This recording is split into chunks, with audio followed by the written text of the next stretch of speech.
Hello, everybody. Could I have a motion to come out of executive session? Motion. Can I have a second, please?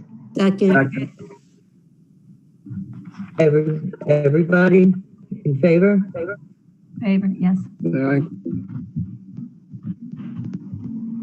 Okay, here we go. Could we rise for the pledge? Do you have a flag sound? Thank you. I pledge allegiance to the flag of the United States of America and to the republic for which it stands, one nation, under God, indivisible, with liberty and justice for all.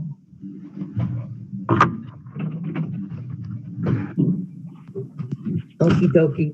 So we're starting tonight off with a public hearing. We will hold a public hearing tonight concerning the use of money under the Smart Schools Bond Act. As you may know, the Smart Schools Bond Act was a statewide voter-approved initiative that brought $2 million in funding to public schools for technology and infrastructure improvements. Riverhead was entitled to just over $2.1 million, a portion of which has already been authorized under a previous phase of this project. As part of the approvals process, the board must have a public hearing to permit the administration to present a spending plan. The public hearing is also intended to allow residents to comment about our plan. A copy of this presentation will be posted on our website, and the district will be pleased to take comments for the next 30 days, which can be emailed to nymartbond@riverhead.net. I therefore declare the hearing open at 7:11. If there are no objections from my fellow board members, I will offer the floor to Christine Toner, Interim Superintendent, and Technology Director, Robert Hines, who will outline phase 2 of our plan. Thank you, Ms. Downs. I'm going to share the screen and get the presentation up. Except, Robert, I don't have screen sharing.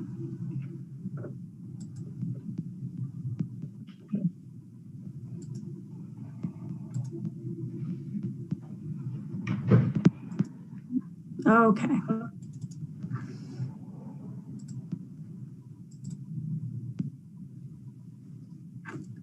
Okay. So Robert, did you want to start off by welcoming everyone?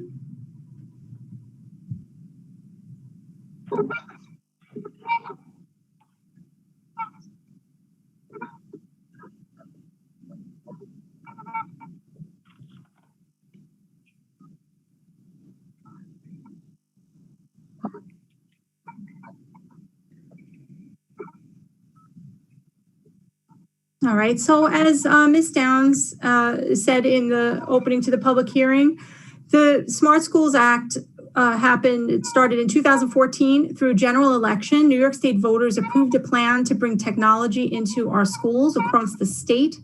The Riverhead Central School District was allocated over $2 million, and technically it functions like a grant. So what happens tonight, we have a public hearing to spend money. Once that is approved, it goes to New York State. Once it's approved there, we're authorized to do our purchases and make the spending. So in 2017, we did phase 1 for over $750,000, and that was used to improve network capacity and wireless connectivity across the district. And now we're looking to spend the rest of the money in our allocation. Some districts spent this in one phase. Some districts spend this in 4 or 5 phases. So there's no right or wrong way to do it. It's based on the district's needs. So we're looking to do this in 2 phases. And the presentation actually is already on the website, and we'll be taking public comment from residents for the next 30 days. And then at that point, Mr. Hines will be ready to submit the plan to the State Education Department. And Mr. Hines.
I'm getting notification that people can't hear you, Robert. I don't know why. They can hear me when I speak, but they can't hear you on YouTube.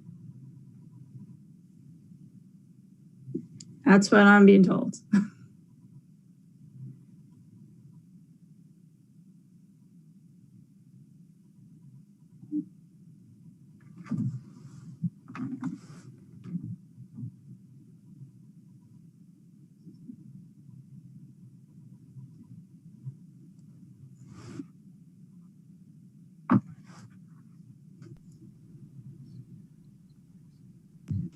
The meeting's taped anyway, so they can rewatch it.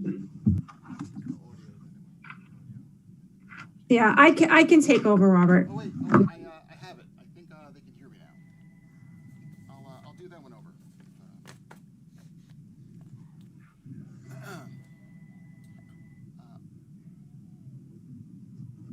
In phase one, we focused on items that have life cycles longer than 5 to 7 years.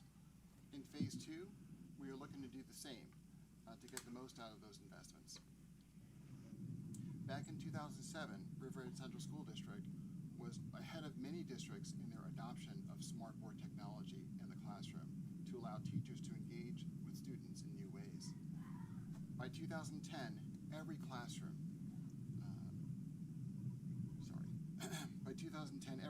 had an interactive board installed. A solid 2/3 of these original boards are still installed and are now obsolete and cannot longer be serviced appropriately and must be replaced. We seek to standardize on this. Robert, I'm going to stop you. You're very low on YouTube. So I'm just going to take over.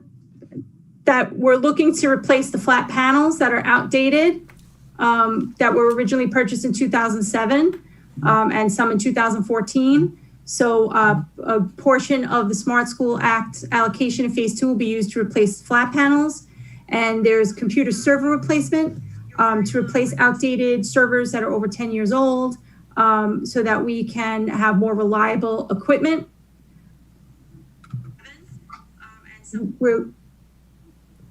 We're looking at replacement of access points, which will provide stronger wireless access to teachers and students, replacing network switches, and replacing UPS battery systems. And we need those in order to keep our networks up and running. And if there's a loss of power, the battery will kick in so that we can support all of the operations of the district related to technology. So here you can see an outline of the costs so that we can allocate the $1.4 million that's left in our total allocation.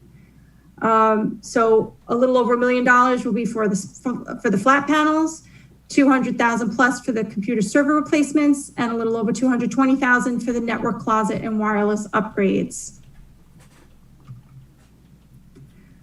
So as was mentioned, the presentation and the investment plan will be posted. The presentation's up on the website. The investment plan will be posted, and public comments are accepted through April 8th at NYS, New York Smart, NY Smart at riverhead.net. And any comments will become final on after April 9th and submitted to New York State Education Department.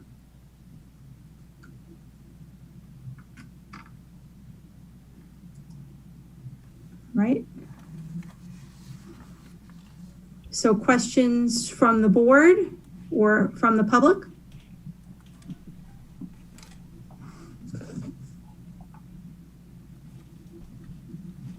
I just want to make sure that the public knows and understands that we actually have to lay it out and then we get it back from the state. Yes. That this is not, you know, us spending money. We definitely get it back. It's kind of like, works like a grant. Exactly. Any other board members have anything to say? Okay, so you're saying that we have to spend our own money first, and then you kind of put in your, you know, what you've spent to the state, and you get reimbursed. Is that how you're saying this works? Yes, that's correct. That's how our federal grants work as well. Okay. And Christine, could you, I know it's on the website, but to share like how each of the school districts, their grant money, how it was calculated?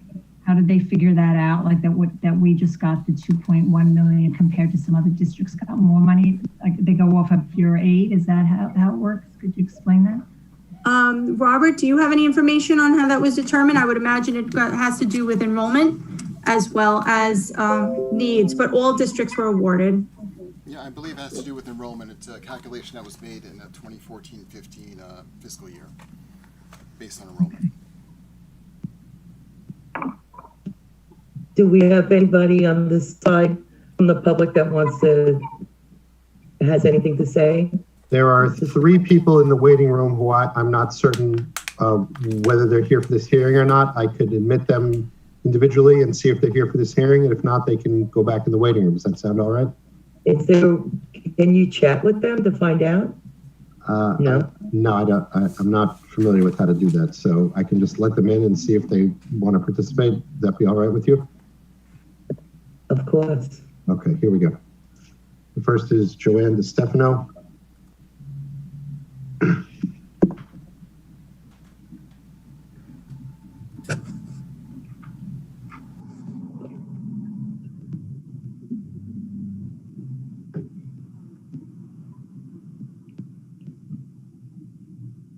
And I'm not certain where she is there. Let me try another person. This is Rich Ellis.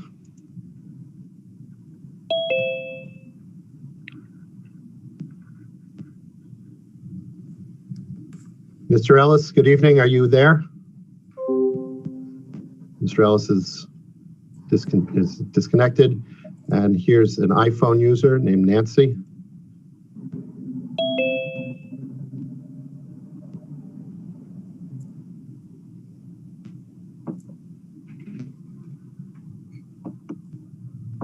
Nothing. It says connecting to audio. Give it a second.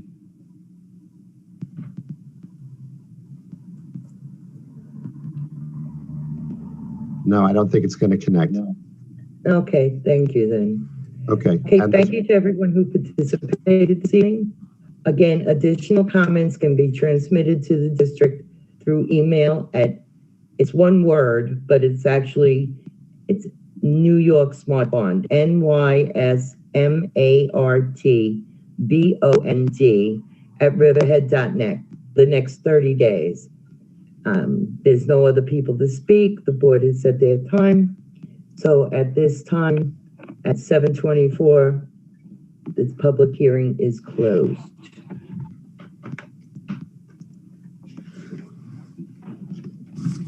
Now, we have a second public hearing. We are all now going to hold a hearing on the proposed use of $18,500 from the repair reserve, which was established by the voters in May 2017. Under the provisions of Section 6-D of the General Municipal Law of the State of New York, a public hearing is required in most circumstances prior to the use of repair reserve funds. I therefore declare this hearing open at 7:25 p.m. If there are no objections from the board members, I would offer the floor to Sam Schneider, Deputy Superintendent, who will deliver a brief presentation on the proposed repairs that the administration wishes to see accomplished. Mr. Schneider? Thank you very much, Ms. Downs. I just want to check everyone can see the screen that says our Riverhead CSD Repair Reserve. We're good? Okay. Yes. All right. So we're here to talk tonight about another use from our repair reserve. As Mrs. Downs said a moment ago, the voters established the repair reserve in May 2017 to fund up to $7.5 million in repair projects here at the district. The repair reserve functions as a savings account, and unused funds at the end of each year can be added to the repair reserve by board authorization. As of February 26th, there was $654,000 remaining in the reserve that has not yet been committed to a project. We've defined this before, but it deserves mention again. Repair is a project which returns to a satisfactory condition, something that is decayed, deteriorated, worn, torn, broken, inoperable, or weathered. So it's basically a three-step function. In order to access money from the repair reserve, the district administration identifies a project that is needed. That has happened. The Board of Education then holds a public hearing to learn about that project. That's what we're doing this evening. And then the board, if it wishes, can vote to authorize the use of repair reserve funds for that project. Our project tonight is very simple. We have a number of portable bleachers that are moved around the district based on need. NYSER, our insurance company, has directed the district to discontinue the use of these bleachers for safety reasons. And so we want to replace these bleachers with new aluminum bleachers that would take the place. These bleachers are used primarily for athletic events to allow parents and other attendees to watch. They're also used at graduation, at high school graduation. Outside, we put these in front of our existing bleachers on McKillop Field. Our buildings and grounds staff moves these bleachers around based on where they need to be. But as I said, we no longer are allowed to use them according to NYSER, our insurance company. So we want to spend up to $18,500 to replace these with new bleachers. That's the extent of the presentation this evening. Okay. Any board members? Any comments? We have a comment that was sent in. Sure, go ahead. This is from Kathy Beresny from Riverhead. She's got a cut. She says 18,500 expenditure of the 2017 reserves. How much monies are left in the 2017 reserve? Okay, so as the presentation said, at the moment there's $654,000 and some change in the repair reserve that has not been yet been committed to any other project. Okay. Another question that she has is what portable bleachers are being repaired and replaced? Where are these bleachers? Okay, again, as the presentation stated, they move around depending on where need is. We were getting them ready for the beginning of sports season to allow visitors to watch our athletics, but NYSER in their annual inspection has determined that they cannot be used any longer. And the last part of her question, would it be cheaper to replace bleachers by buying new ones versus repairing those needed repairs? Yes, when we say repair, don't forget what we're talking about is the legal definition of repair as it is to restore to a satisfactory condition, something that has become worn, torn, broken, inoperable, weathered, or decayed. In this case, we're doing that by taking these bleachers, getting rid of these bleachers and replacing them with new ones. We've identified aluminum bleachers that will meet our needs and will stand up to the weather. Good. Any board members have anything to say? Sam, is this just one set or is there more of them? I mean, this is what we're seeing in that picture. That is what you're looking to replace. There are 7 of those, I believe, and we're going to replace them with, I think, a dozen replacements that are only 3 rows long, so we'll net the same number of seats. It's just instead of having, I think the bleacher that you saw in the presentation was 5 or 6 rows, it's more economical for us to actually replace with 3-row bleachers. We'll get more out of them, so we'll be able to spread them around better for, you know, multiple use. So we'll end up net same number of seats at the end. So about a dozen 3-row aluminum bleachers. Correct. Okay, so it's not just what we're looking there, is that? I showed you a picture of one of the bleachers. We have about 6 or 7 of them. I didn't think it was necessary to, you know, show all of them, but they're all essentially in the same condition. And we use them for, you said high school graduation. Is this going to be a need, is what I'm asking you, is like an immediate need that will, because, you know, Well, graduation for the year, I mean, last year we were all spaced out and they're, you know, in the sports and in the pool. Is this something that it's not an absolute priority right now? There are no bleachers. If we don't buy these now, that's of course the board's choice, but we will not be able to have any bleachers available for parents who want to come and watch some of our spring sports, which I believe are going to be open to the public in a limited amount.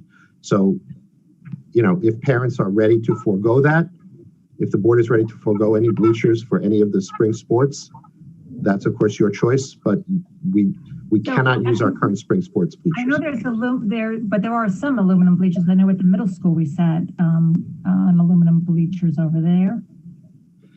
Or is that? I think that those are not primarily used for what we're talking about here. The primary use for these is for athletic view athletic competitions and for graduation, which, you know, everybody is concerned about. But if we don't replace these, that's fine. The money will just continue to sit in the repair reserve fund. It can't be used for any other purpose. Okay, thank you. Okay, before it goes out, anybody else? And I should just add, Mrs. Healy, Mr. Jacobellis has just texted me to let me know he has only 3 sets of the 3-tier bleachers. So if the board opts not to do this expenditure, the only thing we have is 3 sets of 3-tiered bleachers, which would be a significant reduction in the seating we have available. Because we typically use 12, is that it?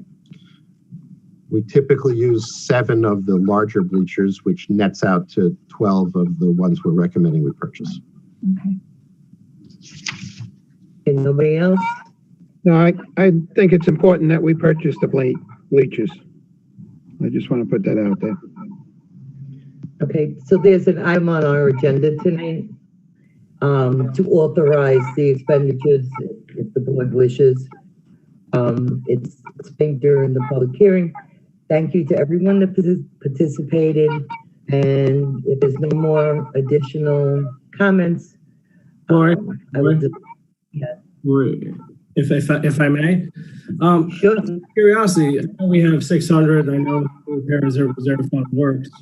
There's nothing else that's a dire need just in seating. You know, I mean, if it's not broke, I mean, yes, they're outdated. We can't use them. Okay. There's nothing else, you know, that may come up in the near future that we may need to do. We may have to, you know, hold on to that money. We don't have anything identified at the moment that we're ready to bring to the board's consideration. You know, with the superintendent's involvement, Mr. Jacobellis and I are always looking for projects that need to be brought to the forefront. You know, as you reported to the board and the public, I think 2 board meetings ago, we've had, you know, we've done a facilities tour. We've identified areas of concern for us. But this is to the forefront now because we have been told by NYSER that these cannot be used anymore.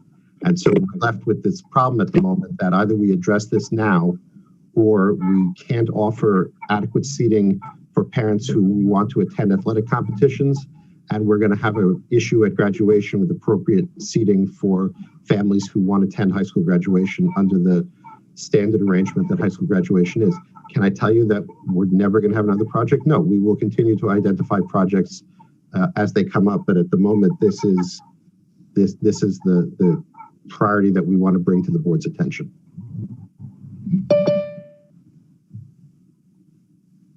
And just we've had this repair fund on a continuous cycle for these means, whether it's painting or a playground, and we're keeping up with what has to be repaired over the past, since the beginning of this fund, and it's done very well, where we're not falling behind on renovations. It just happens that this is what is on the front burner. I do believe that the voters voted for this, for these expenditures. We've been fortunate. The voters have approved on 3 different occasions creations of repair reserve funds. The first 2 repair reserve funds were for $5 million each. We've spent those with board support on important projects that were identified at that time. You know, we're in the middle of this 3rd fund. It's there as a savings account for the board to authorize its use when these things come up. And if we didn't have this kind of repair reserve fund, at least under this year's budget, I could say with definite certainty, we would not be able to buy these bleachers, because this functions due to their price as equipment cost, and we cannot spend any money on equipment this year. So without this repair reserve fund, these bleachers would not be happening in this year. But again, it's the board's decision. And just on another note, it's 18,500 out of a $600,000 reserve that we still have. That's correct. So it's a small piece of change of what we have there. It is, and I can appreciate the need for it, especially Sam's photo of the ones that are there now. But we don't even have spectators at any of our sports right now, and you know, I know it's less than $20,000, but something next year could happen that we actually needed the $20,000. So I think it might be something to reconsider next year. If we know that we're going to have spectators, maybe we can have the purchase of these come up at another time and get them when we have a more solid answer. It's also being used at graduation, though, he also said. So And we don't have to vote on it right later now. on in And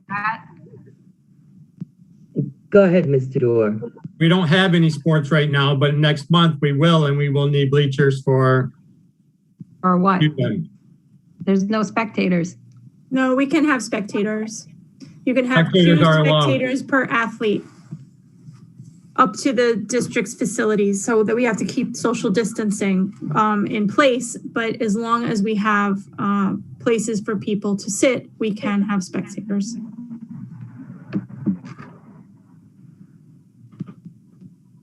Are we all done, or we got any more comments coming?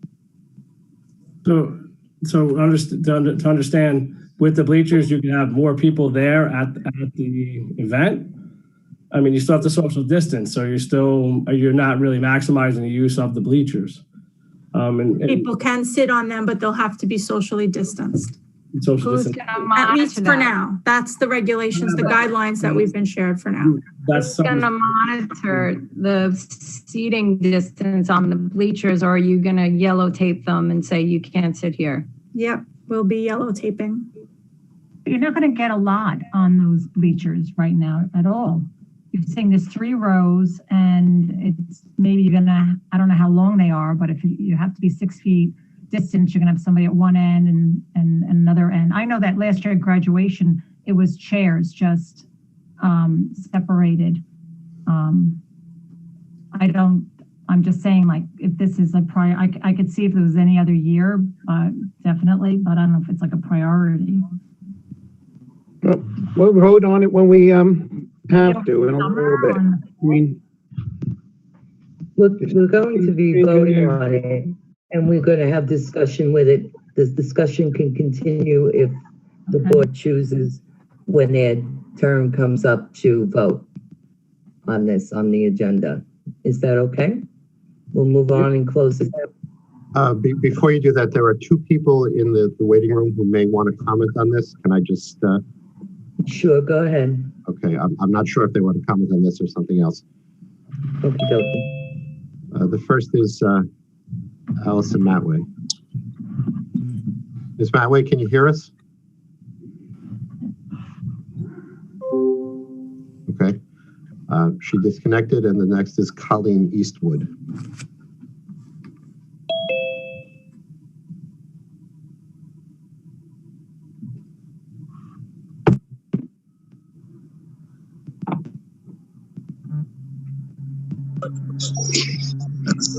Ms. Eastwood, are you there?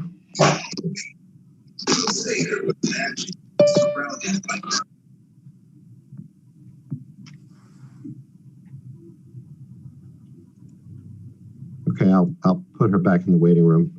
That's all there are, Mrs. Downs. Okay, not hearing or seeing anything more. I declare this public hearing closed at 7:41.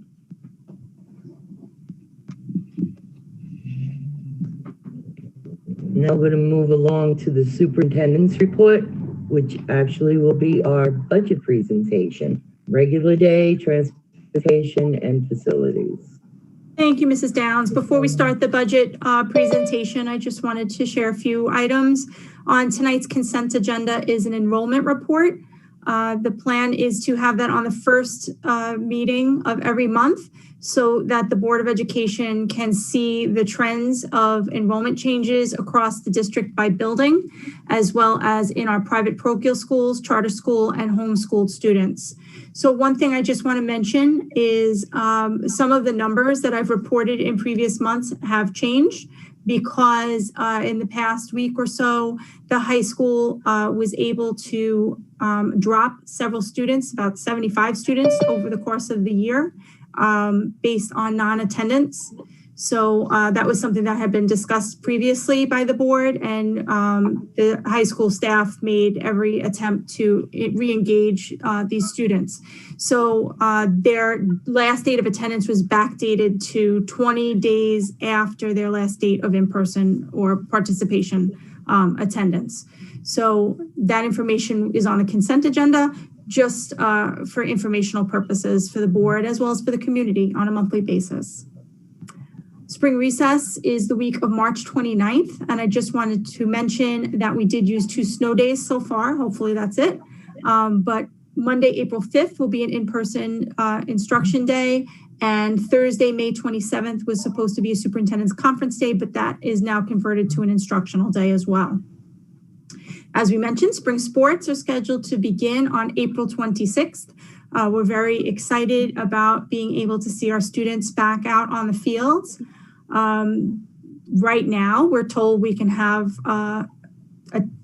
spectators, 2 for every athlete, based up until the facilities allowment. So in other districts, some are allowing spectators from the away team and some are not. So again, it's based on how many we can actually accommodate. So we'll be working on that to fine tune it. Mr. Sachs, our athletic director, is sending out communication to families later this week to get the registration process going for our spring sports. So we're excited to have that begin. Our clubs and activities began last week on March 1st. So it's nice to have the students participating in some additional activities. Senior Spotlight began last week. Our high school started sharing information about our seniors along with a graduation photo. We sent them a survey, so the students are sharing with us what their plans are after graduation, and that information is on the website, and the link is on social media.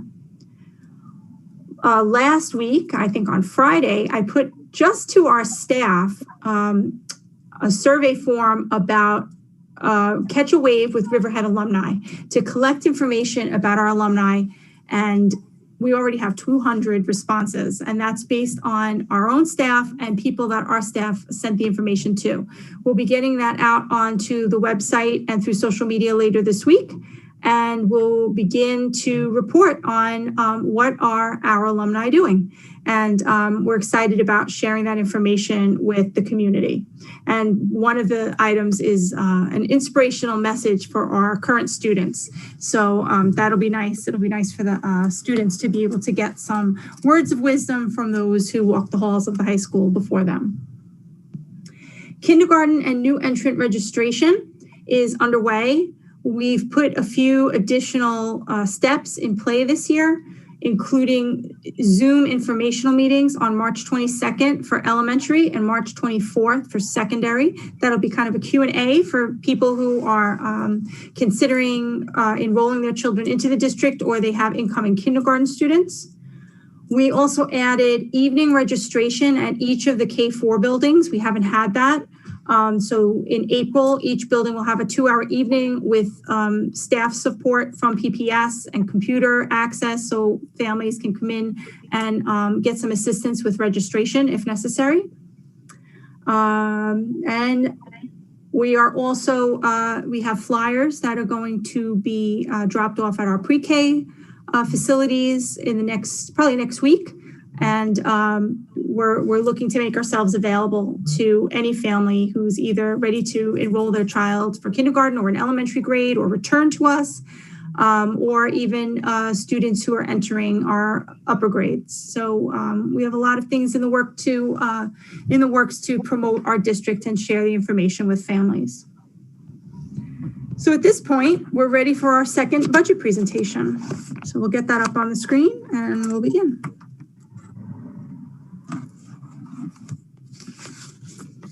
All right, so Mr. Schneider and I will be presenting our second presentation of 3. And on tonight's agenda, we have a really ambitious agenda.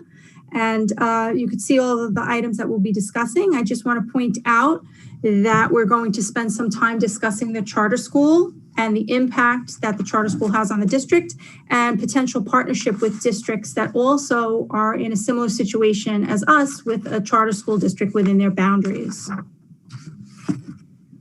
So here you can see the Board of Education goals that were adopted by the board back in January. And again, I've mentioned this before, I think the main focus is to design and adopt a budget that recognizes the current fiscal reality for Riverhead residents. And that means staying within the tax cap. And last year, the community spoke twice and they were not comfortable with our spending plan. So it is certainly a goal of mine to present a budget to the Board of Education that can earn the support of the taxpayers in the community. Mr. Schneider. Thanks. So before we delve into the budget, Ms. Tone and I wanted to take an opportunity to just provide some background on 2 areas that we've heard mentioned in the public lately that we thought we could provide the public with a little bit of information on. The first being, do towns and school districts share boundaries? We've heard a lot of comments and chat in the community about questions about, for example, why would students who live in the Flanders area, which is in the town of Southampton, attend the Riverhead Central School District? Well, there are actually 5 school districts with land in the town of Riverhead, and only one of them actually has land that is only within the town of Riverhead. Riverhead Central School District at Eastport South Manor have land in 3 towns, Brookhaven, Riverhead, and Southampton. Shoreham Wading River has land in Brookhaven and Riverhead. Matatuck-Cutchogue has land in Riverhead and Southold. The Riverhead Central School District and the town of Riverhead are separate entities with a shared name. So where did the Riverhead Central School District come from? And why does it have so many hamlets? In the early 1950s, the voters in 11 small school districts came together to form a central school district. The public was distributed a booklet. You can see a couple pages of it flashing by on the screen. And this was an effort to form a centralization of these 11 common school districts to form a common central educational initiative. The boundaries of the school district are independent of town boundaries, and the school district has never existed without each of its component parts. So when we hear comment about that, why, for example, are students in Flanders going to our schools instead of going to, let's say, a school in Southampton, it's the functional equivalent of saying, you know, why is Buffalo part of New York State? Well, Buffalo, the city of Buffalo has always existed as part of New York State. And to say that we would necessarily cast Buffalo off to another state is the equivalent of saying we would cast Flanders off to another school district. We came together, these 11 common school districts that you see listed on the screen here, came together in 1954 to form the central school district that we know today. So that was one area that we wanted to address, just to provide a little public education on. The next area that we wanted to address is the budget codes. So we're going to be talking a lot about the budget tonight. We talked about the budget of the last meeting, the meeting coming up. Every expenditure line in our budget is classified by a 13-digit code that helps bring order to the expenditure budget. The district arranges these codes with guidance from the New York State Comptroller's chart of accounts, and there are 4 parts to the code. The first 4 digits are the function, the next 3 digits are called the object, then there are 2 digits called the location, and the last 4 digits are called the program. If you learn how to read the codes, you can understand the line-by-line budget very easily. So let's start with the function. These are general areas of the budget. On the right-hand side of the screen, you can see some common function areas, including ones that we're going to be talking about this evening. But the general format is that if it starts with a 1, it's what we call central support. We touched on that at the last presentation. If it starts with a 2, it deals with instruction. We're going to talk about some parts of instruction tonight. If it starts with a 5, it deals with transportation, and we're going to focus on that tonight a little bit later. And if it starts with a 9, it talks about benefits and debt service. The object is the type of expense. And you can see the common objects I've listed there on the right-hand side of the screen, that we've listed on the right-hand side of the screen. One that I want to call out to you, so example, the way you can understand how it works, is if it starts with a 4-9, it is a Boces code. Whatever that is, it has to deal with a Boces type of expense. Now we have 2 sets, the location of the program. These are codes that we set locally rather than with direction from the comptroller's office. You can see we've listed our 7 schools, some other areas where we spend money. We also are responsible for some expenses that are at the private and parochial schools, both within our district and where resident students attend. So you can see we have those listed as well as part of the location codes. And finally, the program codes. This focuses on mostly the academic areas of the budget spending. So we can put that all together. Let's take a little quiz. So what does 2110 200 01 2070 mean? This has to deal with teaching in the regular school. It's an equipment code. It's at Riverhead High School, and it's the art program. So when we see that code, we know that it refers to equipment that is being purchased for the art program at Riverhead High School. Again, by putting the codes together in the chart of accounts that the comptroller has, it gives us understanding of what the budget codes mean. Over the past year, the district and all districts have experienced costs and expenses that are directly attributed to the pandemic. So last spring, when we received our state aid allocation, the state indicated that they were going to take a portion away and that there was federal funds that were going to be substituted for that exact amount. And later that summer in August, we received our allocation through the CARES Act, ESSER and GEAR funds in the exact dollar amount that was cut from the state aid from the spring before. So technically there was no change to the budget. However, the expenses under the CARES Act were limited to specific items related to COVID expenses. So we've been expending that money. We're almost done with that. But in addition, outside of costs related to the CARES Act, we had to hire 7 additional teachers to accommodate the changes in instructional practice with full remote as an option, which cost the district almost $500,000. That was not part of the CARES Act fund. So that came out of our budget.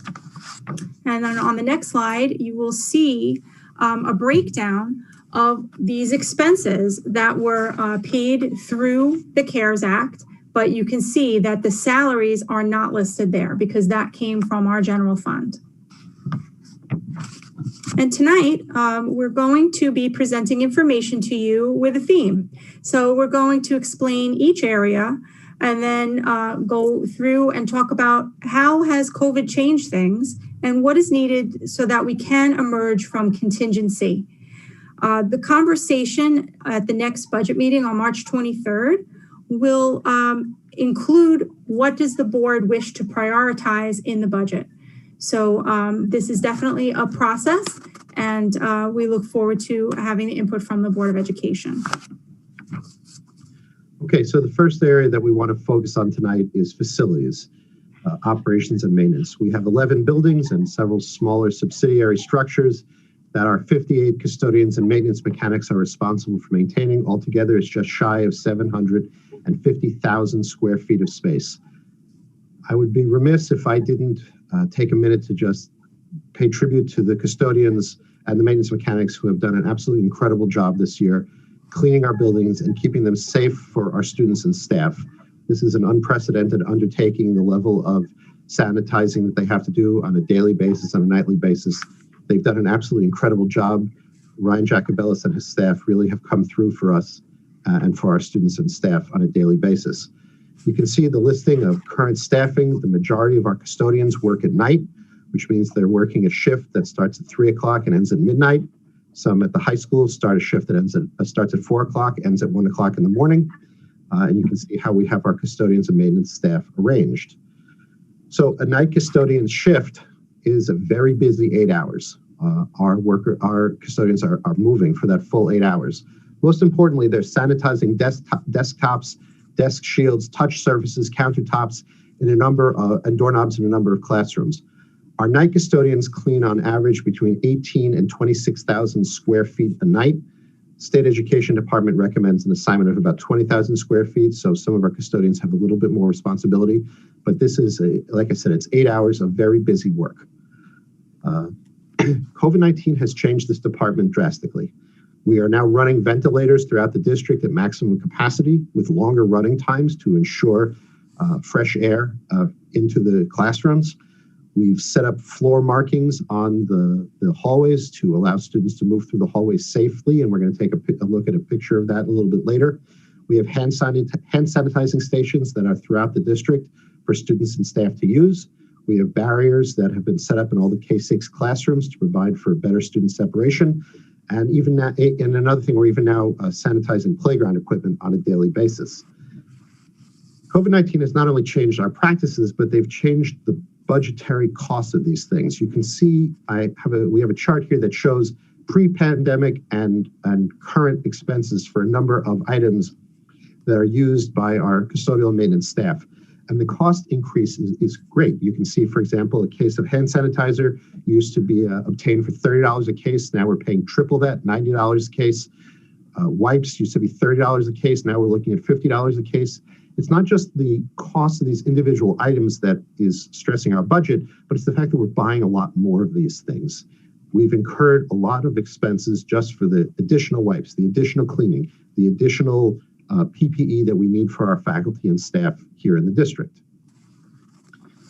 So in addition to dealing with the COVID-19 pandemic, we have the added challenge of working with a contingency budget and trying to emerge from contingency. So in this area of the budget, we're recommending that the board appropriate money to replace 2 positions that were cut out of the budget in order to make the contingency budget work. That being a night custodian at the elementary level and a maintenance mechanic on the central maintenance crew. Both of those positions were vacant when we moved into the 2021 school year. They weren't replaced.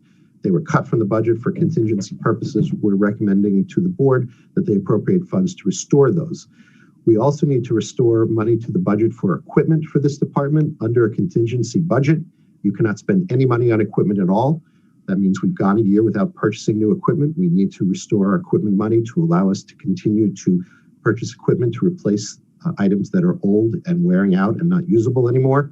We also desperately need to restore money to this department for overtime costs, for allow this department to staff afternoon, evening and weekend activities, particularly clubs and athletics that will cost overtime in order to staff them correctly. At the moment, we have no money in the budget for that because we have very few evening and weekend activities under a contingent budget, but we need to be mindful of that. This is a look at the facilities, the budget summary here. It's important to note when looking at this money, this chart here, we have excluded in this slide any money that had been appropriated by the Board of Education from the Repair Reserve Fund. Again, the Repair Reserve Fund sits in its own account. It's not part of the general fund budget when it's in a savings account. When it is authorized by the board to be used, it becomes an increase to the budget to offset that expense. But so we don't confuse the matter, we present the facilities budget as accurately as possible based on the day-to-day use of the budget. We've excluded those numbers here. Another area of the district's operations that we want to talk about tonight is security. Much like our custodians and maintenance workers, our guards have done an amazing job this year keeping our students and staff safe. We have 31 guards. You can see here how we have them arranged. Bulk of our guards are at the high school, but we also have them in our other schools as well. Take careful note here of this picture. And we're going to talk about this in a minute. This is one of our guards is taking temperatures of students as they enter the building each morning. So what does a guard shift look like? Remember, we talked about how we've had markings in the hallway to allow our students to know where they should pass safely. You can see one of our guards is helping to ensure students are staying in the proper lanes in the hallway.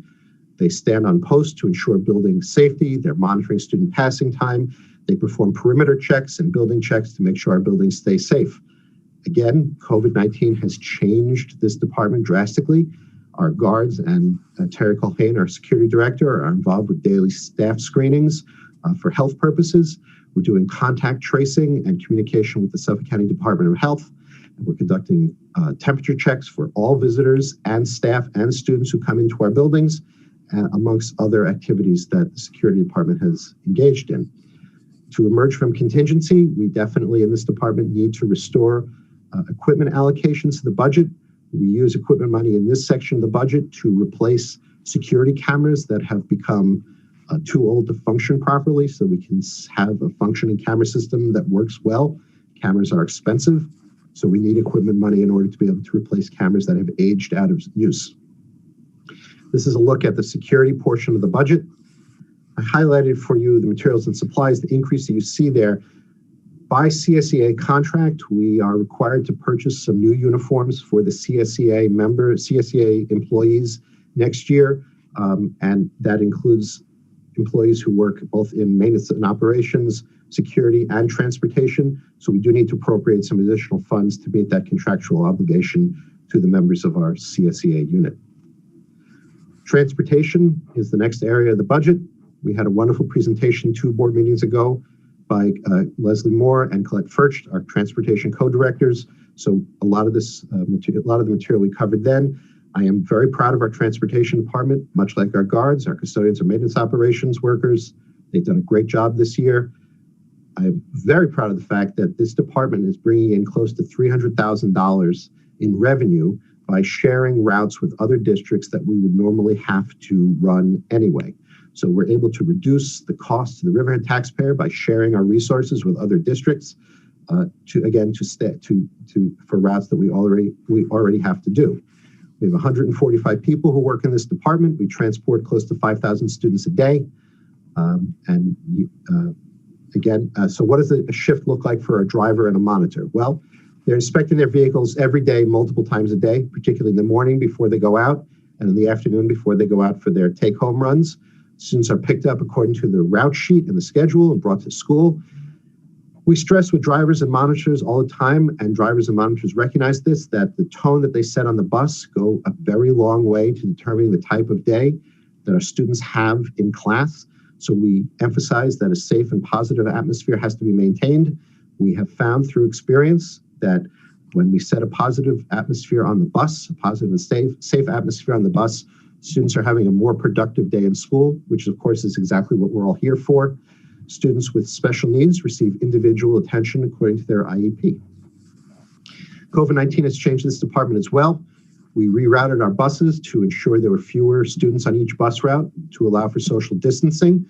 We sanitize our buses twice a day for safety. You can see a photo of that there. One of our bus monitors is spraying down the bus.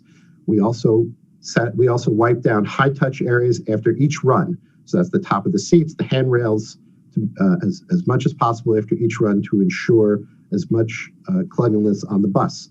Our drivers provide masks to students who may come to the bus stop without their mask for the day, and drivers leave the windows and roof hatches open to maintain good ventilation. I realize it gets cold on the buses, but we feel that the proper flow of air in these times is worth that.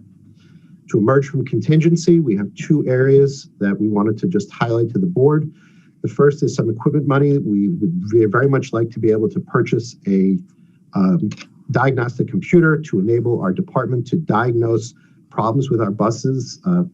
Advanced modern vehicles have a lot of computer technology on board. We don't have the diagnostic computer in our auto shop to allow us to diagnose the problem. We often have to take our buses to the manufacturer, which is up island, allow their computer to diagnose the problem. We then bring the vehicle back here and we are able to maintain it ourselves, to fix it ourselves. We really would like to be able to purchase that diagnostic computer so that we can take care of that step in-house. We also would like to replace an entry-level auto mechanic that had been eliminated in the contingency budget process. The department could very much use that as well. You can see here the transportation costs. One of the areas I wanted to highlight is the green area, the Boces expense, as Mr. Moore and Ms. Furcht highlighted in our transportation presentation a couple of board meetings ago. This number will drop as we continue to recruit, train, and hire additional drivers. We're able to bring routes back from Boces. But this district, much like every other transportation company in New York State, has trouble finding the number of drivers that we need. We are constantly looking for new drivers, and the more drivers that we can hire and retain here, the more routes we can take back from Boces and lower that Boces expense, because we can provide those routes for less than what Boces can if we have the drivers. I want to just pause for a second to say a bit of public education here. As many people know, Suffolk County has started an initiative to put stop arm cameras on buses. Riverhead has been an eager participant in this program. It doesn't cost the taxpayers in this district any money at all. Every one of our buses has been equipped with a stop arm camera. Starting May 1st, those cameras will be functional, and the county will be sending tickets to the owners of the cars that pass buses with their lights on. So please, for student safety, to save yourself a very hefty monetary fine, please do not pass a bus with its flashing lights on. The district doesn't receive any money from this program, but we think, I believe the board fully endorsed this as being something that was well worthwhile for the safety of our students. So now we're moving into the curriculum, instructional, administration, and state mandated testing portion of the budget. So our administrators oversee over 5,340 students and more than 480 instructional staff members. So we have 27 administrators in the district currently, which is a ratio of one administrator for about every 207 students. So some people have said that we have too many administrators. Our administrative load is top heavy. I'm going to go through some comparisons with other districts where I don't think we are too top heavy. And I just want to send out kudos to our administrators in Administrators Association for all that they've done this year. This was a year unlike any other. They had to create plans for opening a building multiple times, change them, and their attention to detail and getting the operations, the buildings up and running in a safe manner for the students has been phenomenal.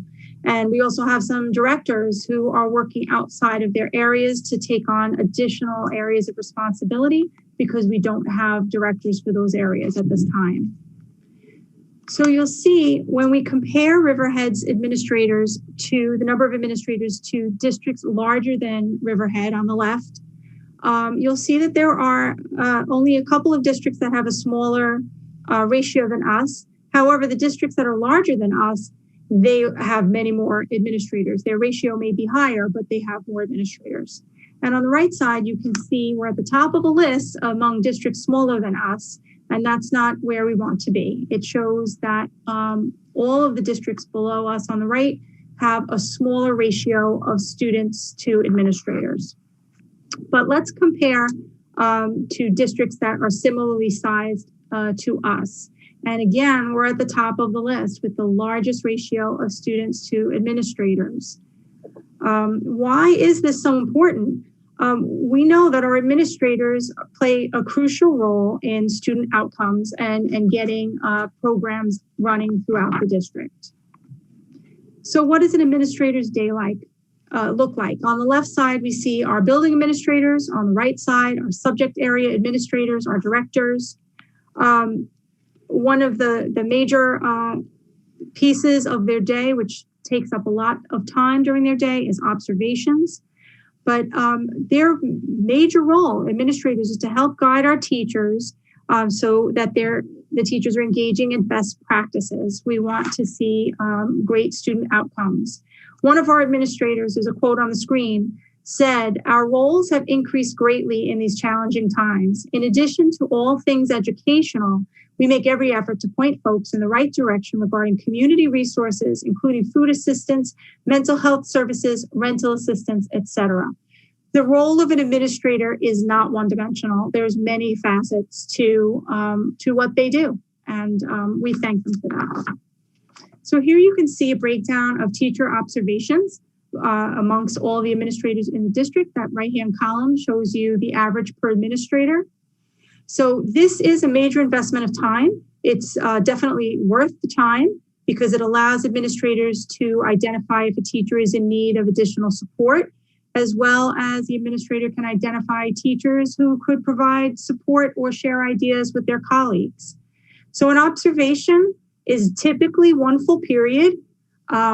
Some observations, if it's an announced observation, it also includes a separate pre-observation conference, which happens at another time outside of the visit to the classroom. And then all observations include a post-observation conference, which is time to discuss the lesson with the teacher. And then every one of the observations then has a written evaluation attached. So teacher observations take up quite a bit of an administrator's day. So what is needed to emerge from contingency? Here we have two administrative positions that were recently eliminated.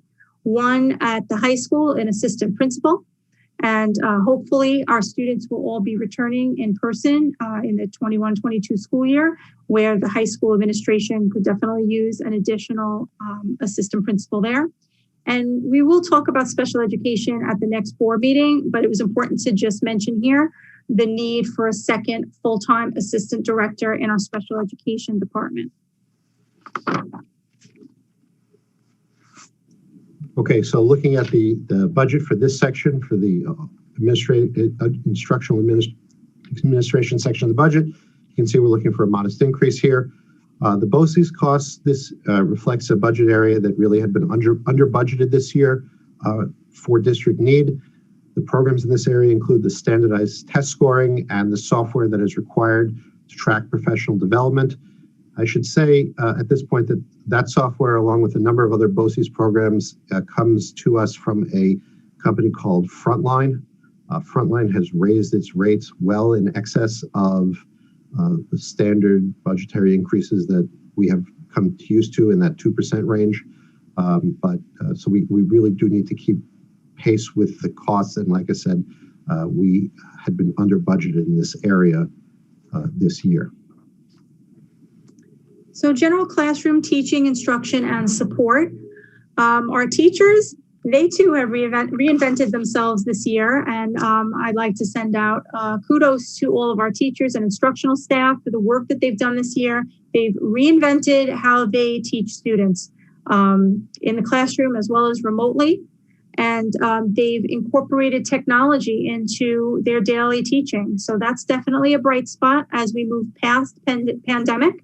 That technology will continue to be embedded into lessons and provide our students with as much support with that as possible. So here, this is the enrollment report that was included in tonight's consent agenda.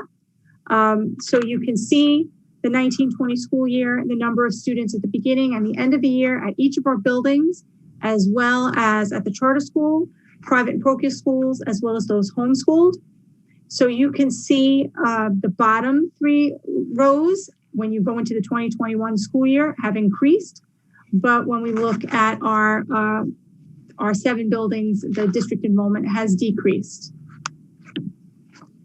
So looking at current general education elementary enrollment, this includes our remote students. We put them back in for purposes of comparison so that we know what we need for next year.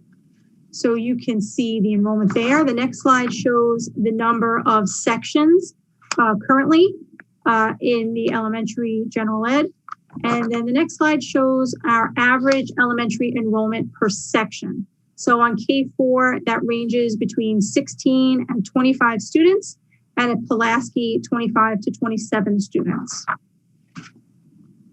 So now when we move ahead and start to project enrollment for the 21-22 school year, the way we do that is we look at our current K5 enrollment and roll that up to grades 1 through 6. And we look at trends in kindergarten and try to make a good estimate of how many kindergarten students we can expect to have enrolled. So you can see that there is, as I mentioned before, a reduction in the number of elementary students. And then here we have the number of elementary sections. So that reduction in enrollment carries through to a reduction in needed sections. So in 2021, we were looking at 115 sections, and projected for 21-22, a need for 111 sections, which is a reduction of 4 sections. We hope to accomplish this by retirement attrition to the best that allows us.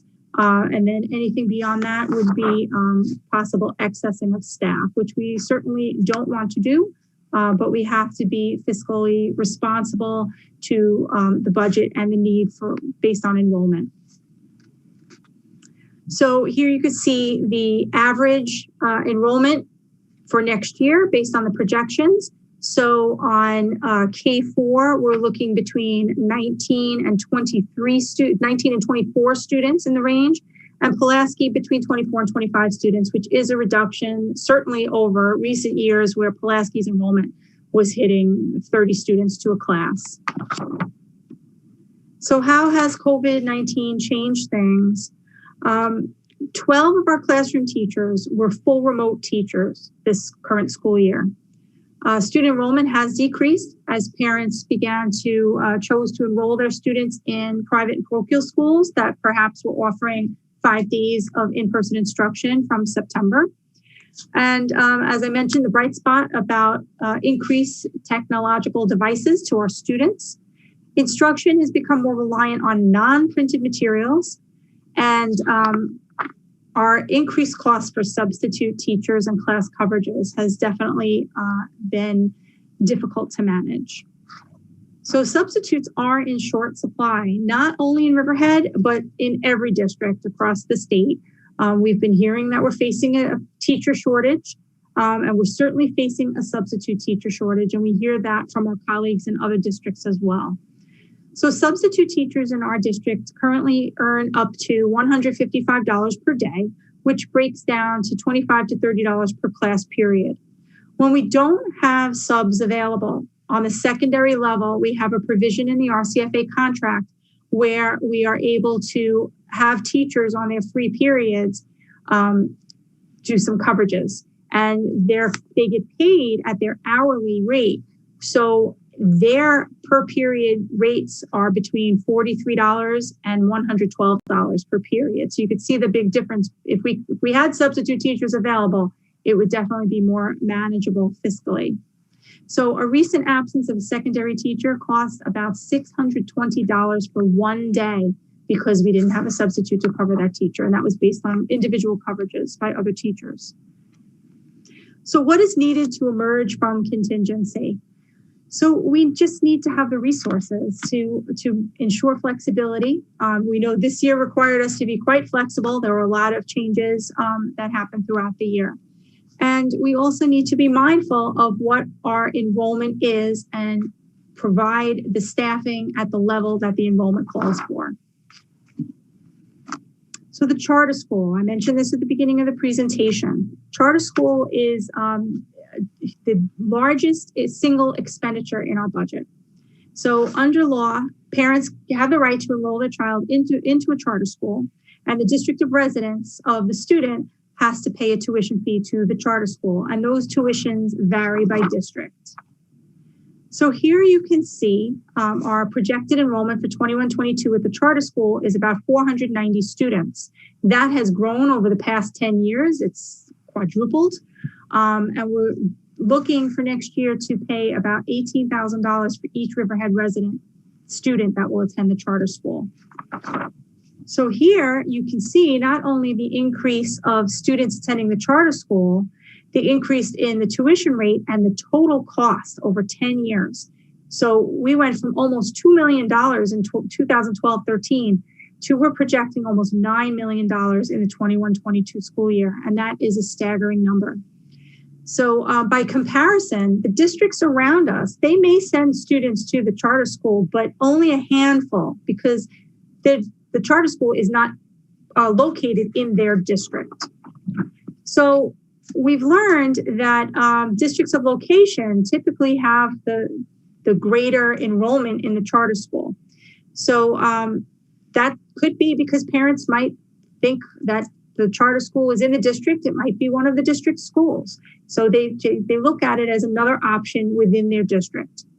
So we have lobbied our state legislators and will continue to do so to look to change the charter school aid formula for districts that house a charter school within their boundaries. So we have reached out to other charter schools across the state outside of the Big Five, because those the Big Five city districts and their tuition formulas are a little bit different. But this supported what we thought for our own district, that as the district of origin, we have quite a few students attending the charter school.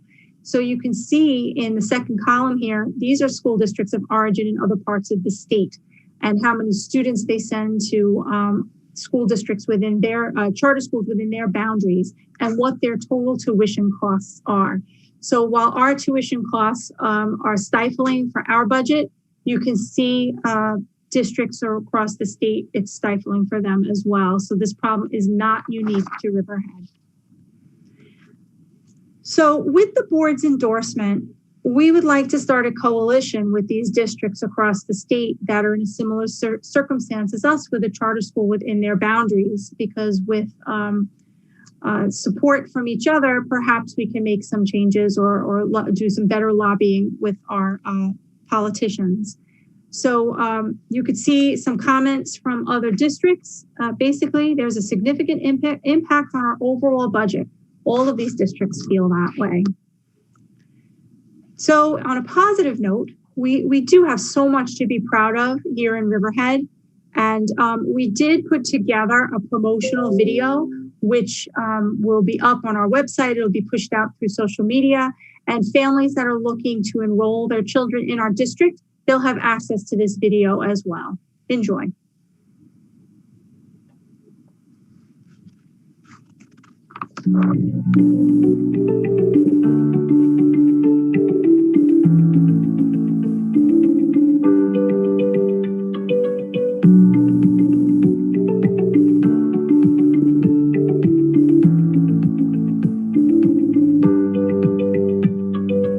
I believe that Riverhead Central School District is the best choice for our kids because we know that our staff here is here 100% for the students. I love my school because I get to meet new friends. My teachers help me accomplish all my goals. In terms of why Riverhead is so special, I would have to say it's the amount of programs that we have.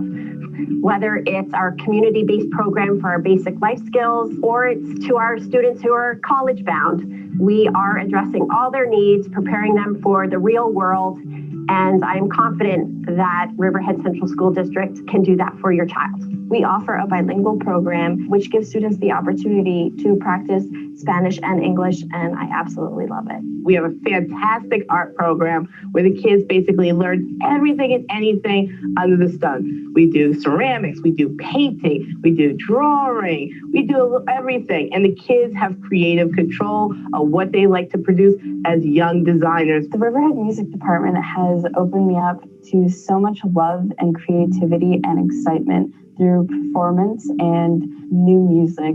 I love my school because we learn so much.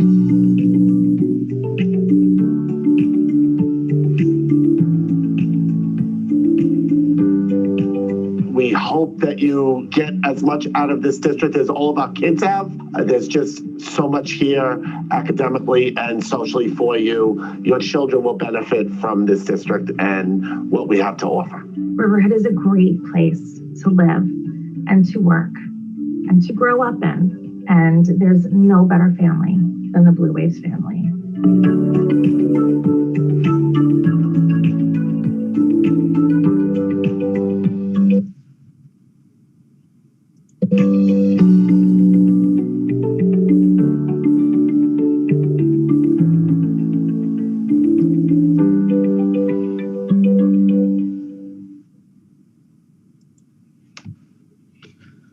Well, hard to follow that, but here's a look at the budget for this section of our operation. You can see we're looking for a 2.26% budget increase.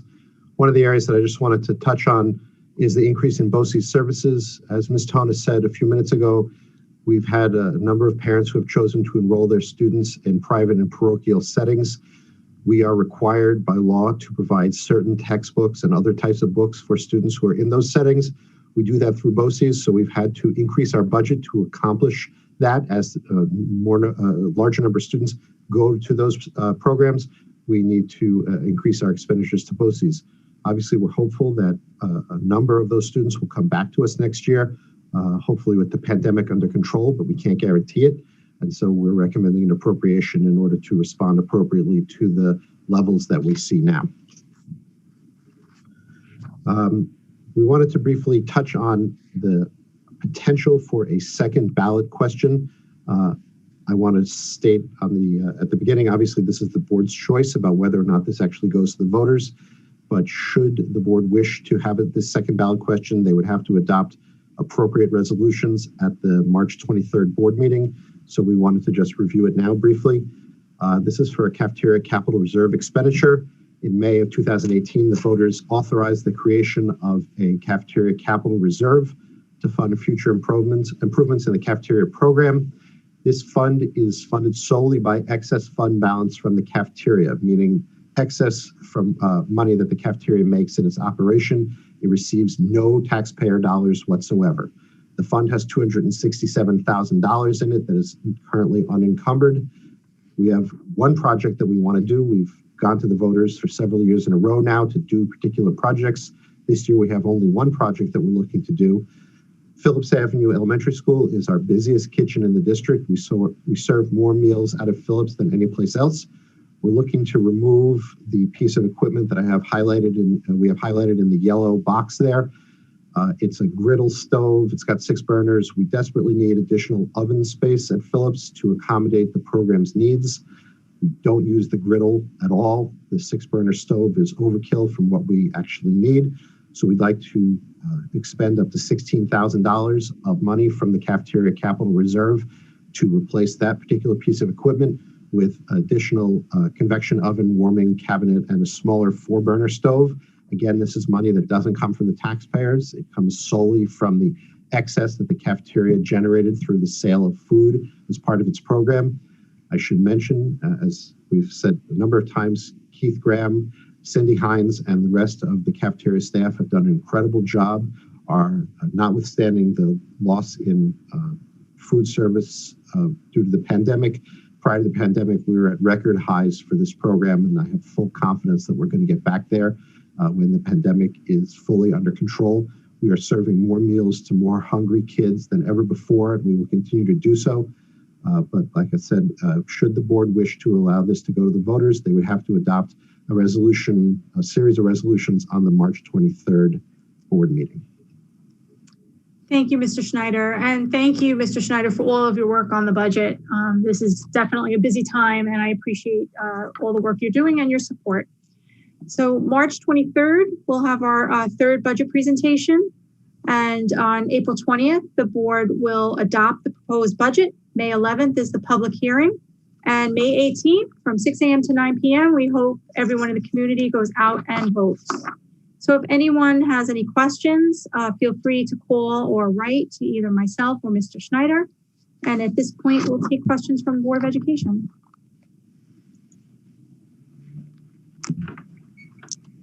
Can I start? How many, for the facilities, for personnel, how many did you want to hire for custodians? We're looking to, again, it's just 2 positions that were cut this year because of the contingency budget that weren't filled. They were vacant. The previous occupants of these two positions left their jobs. We did not replace them in this year's budget because we needed to make cuts in order to get in under a contingency budget. So we're looking to replace one night custodian who would work at the elementary level and one maintenance mechanic who would be on the central maintenance crew.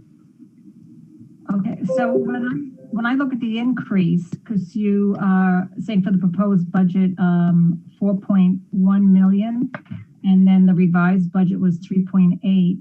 So that's around $343,981. That's a lot. I mean, are you is that taking into consideration something else there? Yes, as I said in the presentation, we also need to restore money to the budget for the overtime that this department is going to need in order to accommodate evening activities, weekend activities, the kinds of things that we don't do this year, both because of the pandemic, but more importantly, because we're on a contingent budget. So we have no clubs, we have no activities, we have no sports. If we bring those things back, particularly in the fall and the spring, those are heavy outside uses. We're going to need the staff available to staff these things appropriately, to set up our fields, to clean up afterwards. For the inside use, that's a heavy custodial operation. And we need to be able to have staff available, even for functions as simple as having, let's say, a college night in the high school. That puts our night staff behind where they normally work. So we would hold over our night staff, let's say from 1 o'clock in the morning where they normally end till 2:30, 3 o'clock in the morning, because they have to get the school ready for the next morning. So that is overtime that accrues. So that increase that you see there in the presentation is because we have to restore all the overtime that was cut from the budget that we didn't need this year. So to restore to somewhere along the lines of the 2019-2020 actual expenditures. So of the, well, 2019-2020 actual is not a good measure because we were closed after March 13th. Really the best measure to look at is the 18-19 budget.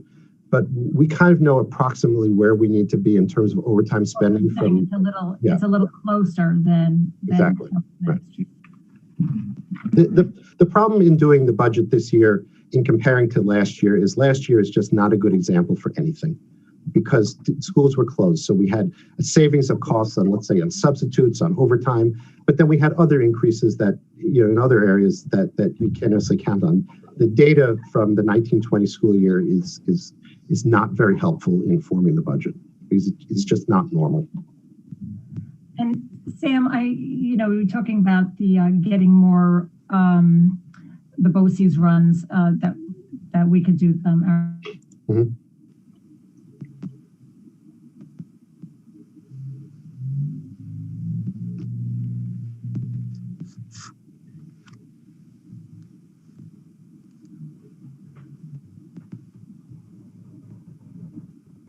Mrs. Healy, are you there? Yeah, my internet went down. Okay. I'm sorry. So yeah, I don't know what you heard there. I didn't hear anything other than Boces run. So. Okay, right. Did you hear anything? You said you might be able to talk to NYSER about about the insurance coverage for that we could use our own buses on private roads because that ends up being a cost for us, right? Because we have to then contract with Boces. It's okay. Yeah. Okay. So let me just say that question in case people didn't hear it. Mrs. Healy and I have talked in the past. We have a number of private communities here in the district that we can't service because our insurance company doesn't insure us when we put our buses on roads that are not part of the public domain. I am trying to work with NYSER to expand their coverage, but the Boces costs, that's a small portion of the types of coverage that we need. We're also talking about the major Boces costs involved are when we have to send a student to one school that would be far away from here. That's where the costs really run up fast with the Boces coverage, with the Boces shared contract. So the greater number of those routes that we can bring back, we're going to see the savings accrue very quickly.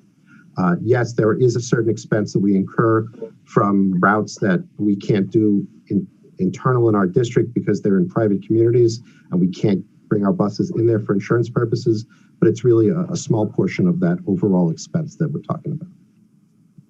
Okay, and one, I have a concern about the administrative, adding that on. I see that you're using the enrollment, but if we use our current, since our enrollment is going down and our current enrollment is around 5342, and you divide that by 27, we're about 197.85 ratio. So that really brings us below Bayshore. Well, I used the 2018-19 school report card data because that's planning ahead with your, you had said about using current student enrollment when we seek to staff our buildings. You have that even in your slide 52. And so, using, not knowing what we're going to be going into next year and having that expenditure, I'm just a little cautious about that. Also, those other districts get more aid than we do. We don't get that kind of aid. Like Bayshore gets $40 million more in financial aid. So it would be wonderful if we got more state aid. We could then support more administrators, but we don't. And so it's, this is our reality. I agree with her. I got a question mark on hiring another administrator at this point in time. I think we should wait and see. Our enrollment's going down. In the little schools, they're going to be coming up, so it's not going to get any bigger. The littles are coming up, and if they're lower, I mean, if we need it, well, then we'll go for it. But at this time, I don't think it's something that we should be looking into.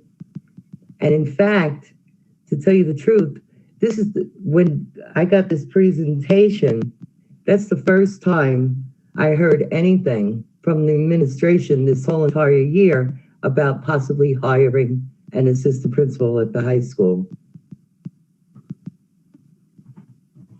Well, that was, we lost an assistant principal last year. And then it wasn't in the budget. And then because of the pandemic, we aren't fully open. So other administrators filled in that gap. But if we're looking to open our schools fully, especially on the secondary level, we need more leadership within the high school.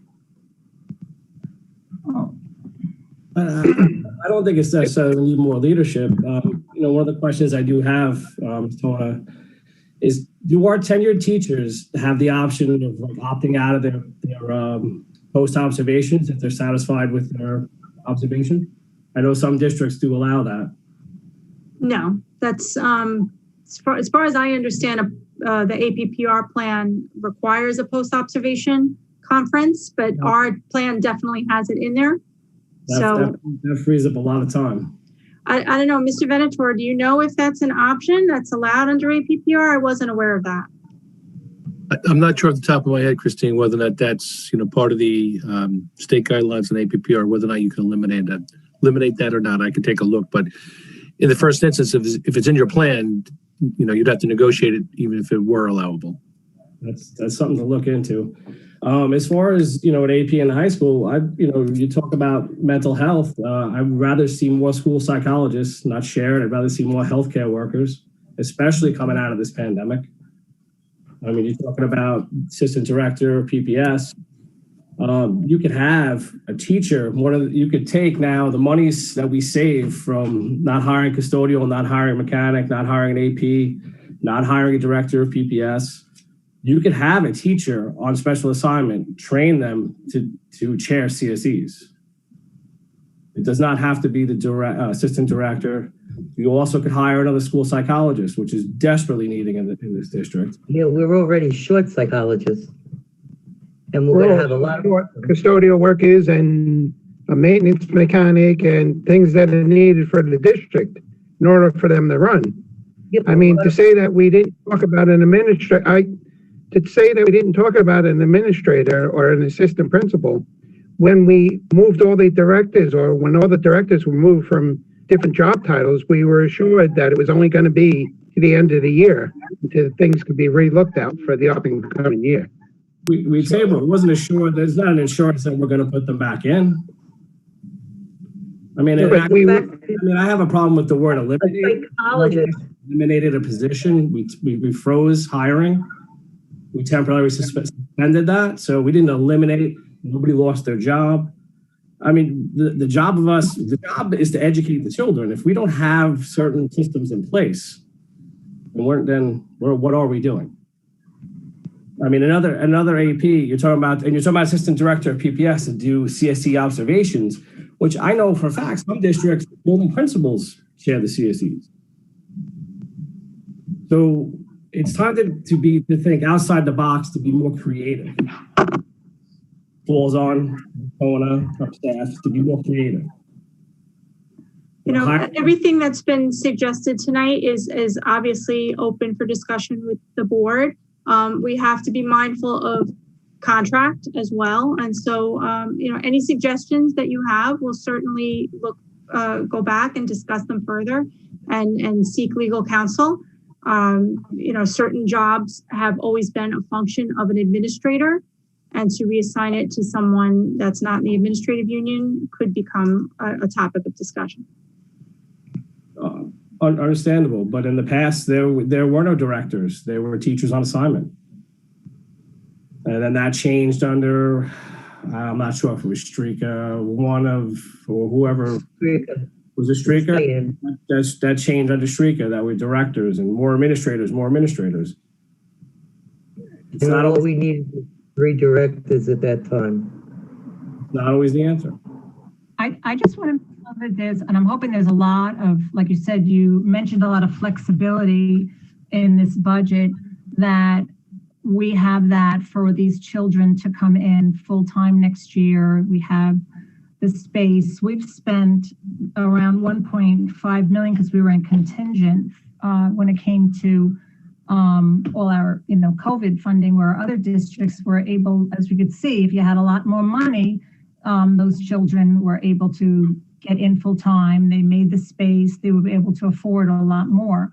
And that's what I want to make sure is that we have that money, because we don't know what this summer is going to bring. We don't know what the fall is going to look like. When you listen to a lot of the infectious disease, I was listening in with the Stony Brook pediatric infectious disease doctor when she was on the Newsday panel, and you know, she was her forecast is that we would be looking a lot at the same situation, because a lot of the adults won't and young adults won't be vaccinated. So kind of figured, you know, just up until December, January. And I know that when I, you know, see what the other districts are doing, they are pretty much planning the same. They are doing the same COVID planning for the fall, and they're, you know, putting that in their budget. So I know that we couldn't do that, but I want to make sure that we have funds available, so that we don't have to say no, that your kids can't go full time. We don't have the space. So we don't have the space. We went out for a bond to give us space. That was desperately needing space, and we don't have it. Right, but it can be creative, where if we have to in some way. We can put kids in closets too, but I don't want to do that. No, but we could stagger schedules. Nobody said kids are going in a closet. Well, I mean, I don't know where we're going to find space. We put out a bond because we have no space in our buildings. But now all of a sudden, because COVID hit, we're going to find space? No, but we put out a bond that dealt more with athletics. And no, it didn't. It dealt with building space. Be honest. Mr. Dory, you don't have to yell at us. I don't know how much is coming across. It was a very small portion. Internet connection. You know that, Brian. You sat on the committee. I sat on the committee, yeah. And we wouldn't get rid of fairgrounds. We put 2 different bonds up.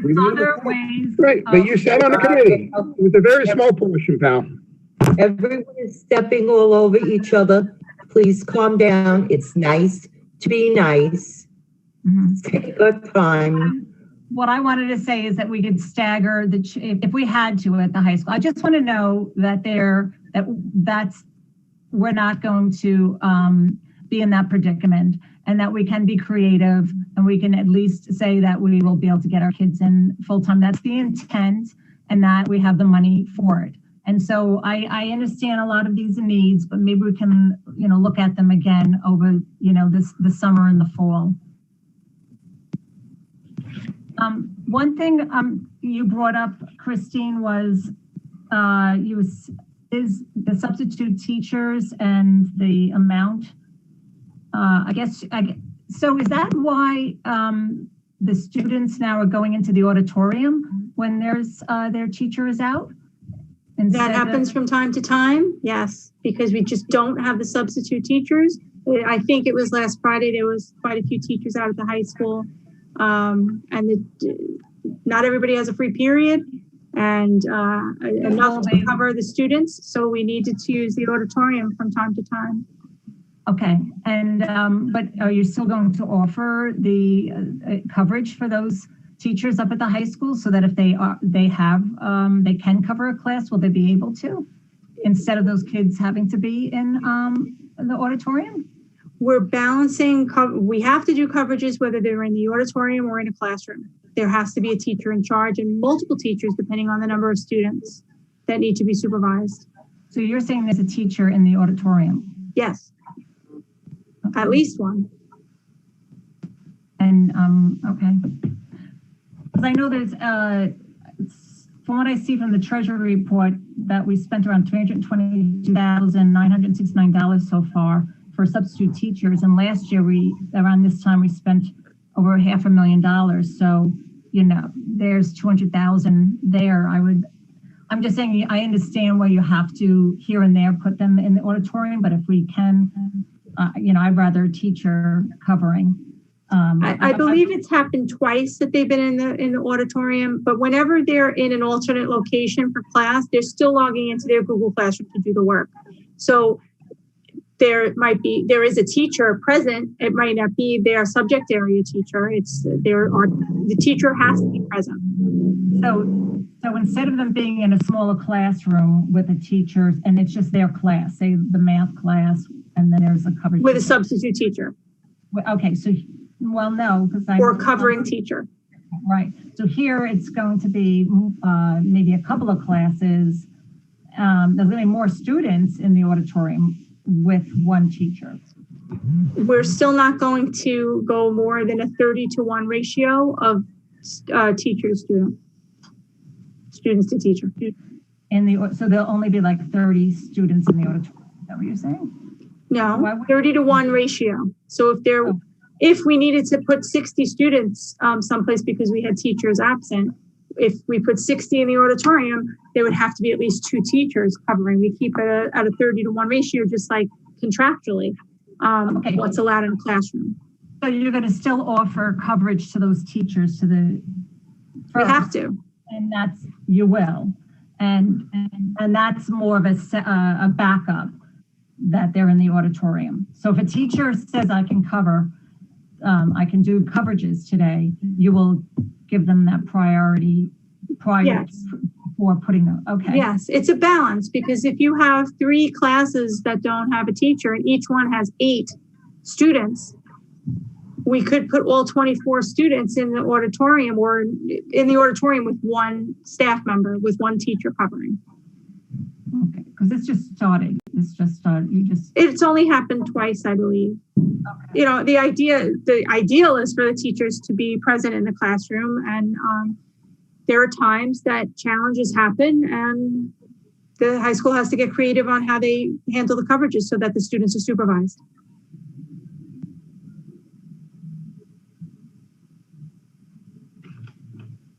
Okay, anybody else?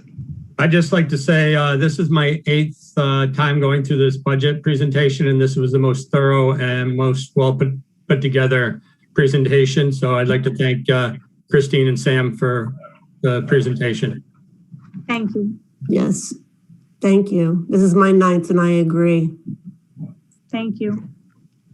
But to add to the space issues, this being my 9th year and my children going through, they no longer attend Riverhead School District. And I know when they started, the district was very creative with the spaces.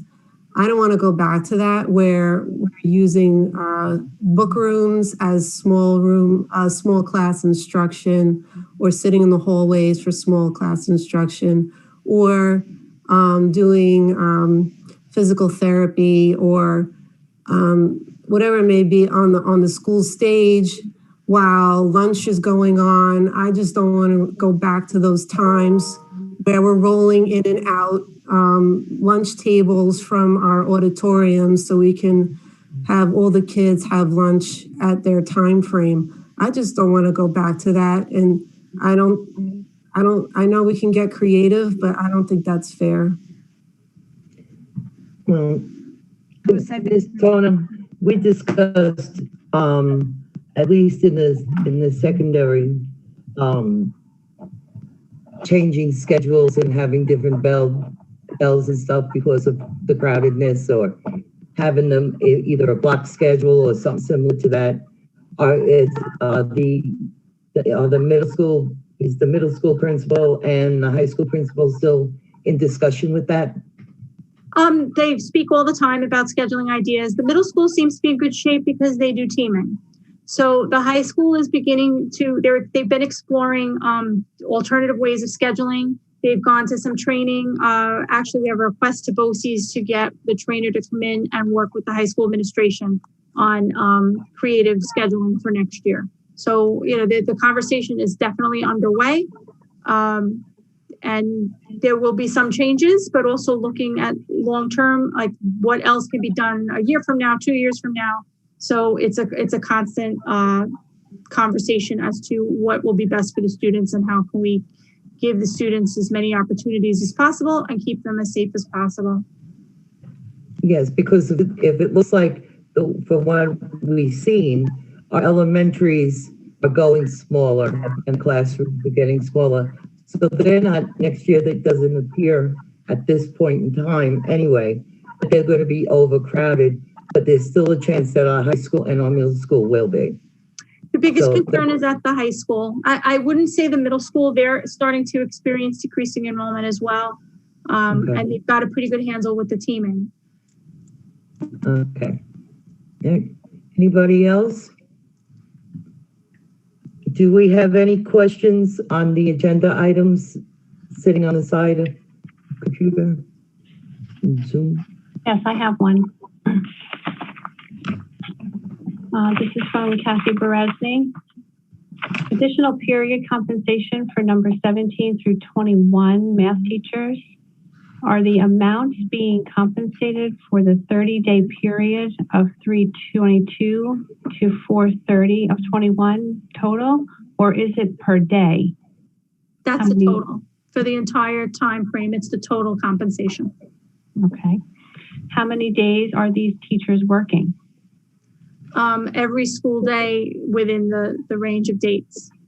Okay. They're covering one period each. So instead of teaching 5, they'll teach a 6th class. So it's 5 days a week, 30 full days, or is it less than 30 days? I'd have to take the calendar out and count it based on any days off within the time. We're off for 5 days between March 22nd and April 30th. Okay. And how did you configure these amounts? The number of days between March 22nd and April 30th multiplied by each individual teacher's daily rate, which is based on their individual salaries. And we have a teacher that's out on leave. We exhausted all efforts to replace that teacher with a leave replacement or substitute.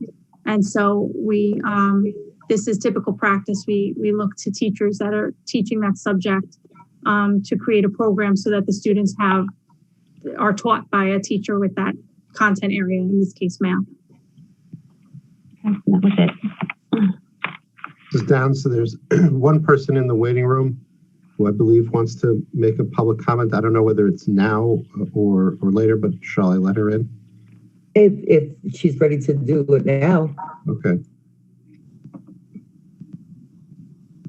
The dates.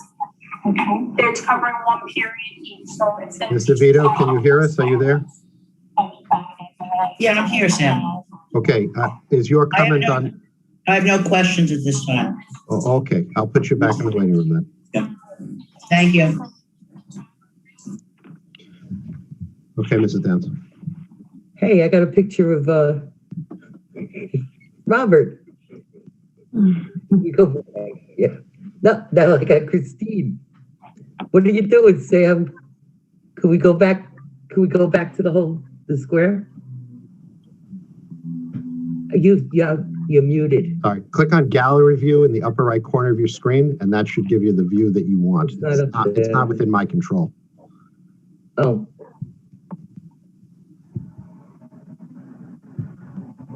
There you go.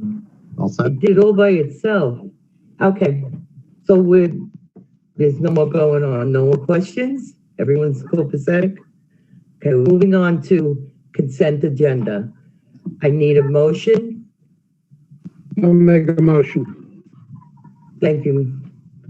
Could I have a second? Second. Thank you. This we're going to have to go through one by one. Mr. Dorr? Yes. Dr. Koukounis? Yes. Mr. Connolly? Yes. Mr. Wallace? Yes. Virginia? Yeah. Karen Park. Join the meeting. Who's joining the meeting? Karen Park. Therese, you vote? Yes. And I'm yes also. Okay, with that, we're moving on to old business, which is our conversation on the secondary cohort instruction. This is where we get to talk about barriers and how we're bringing the kids back. So who would like to start off the discussion?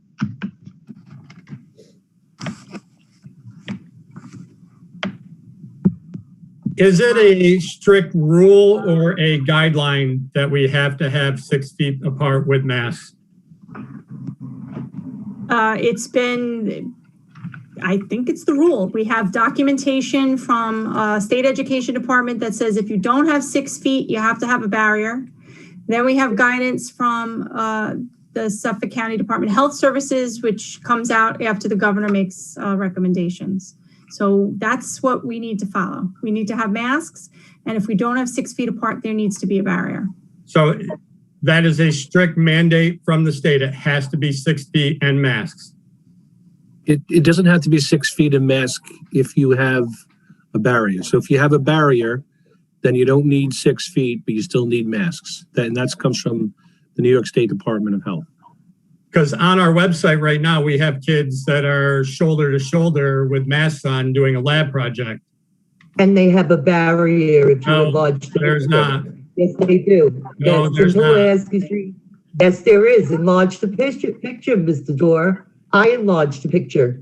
And you can see the black line coming down where the barrier comes together between the two girls.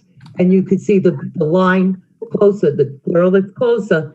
If you look, they're taking the picture close to the barrier, and you see on the right-hand side, the black line where the barriers come together.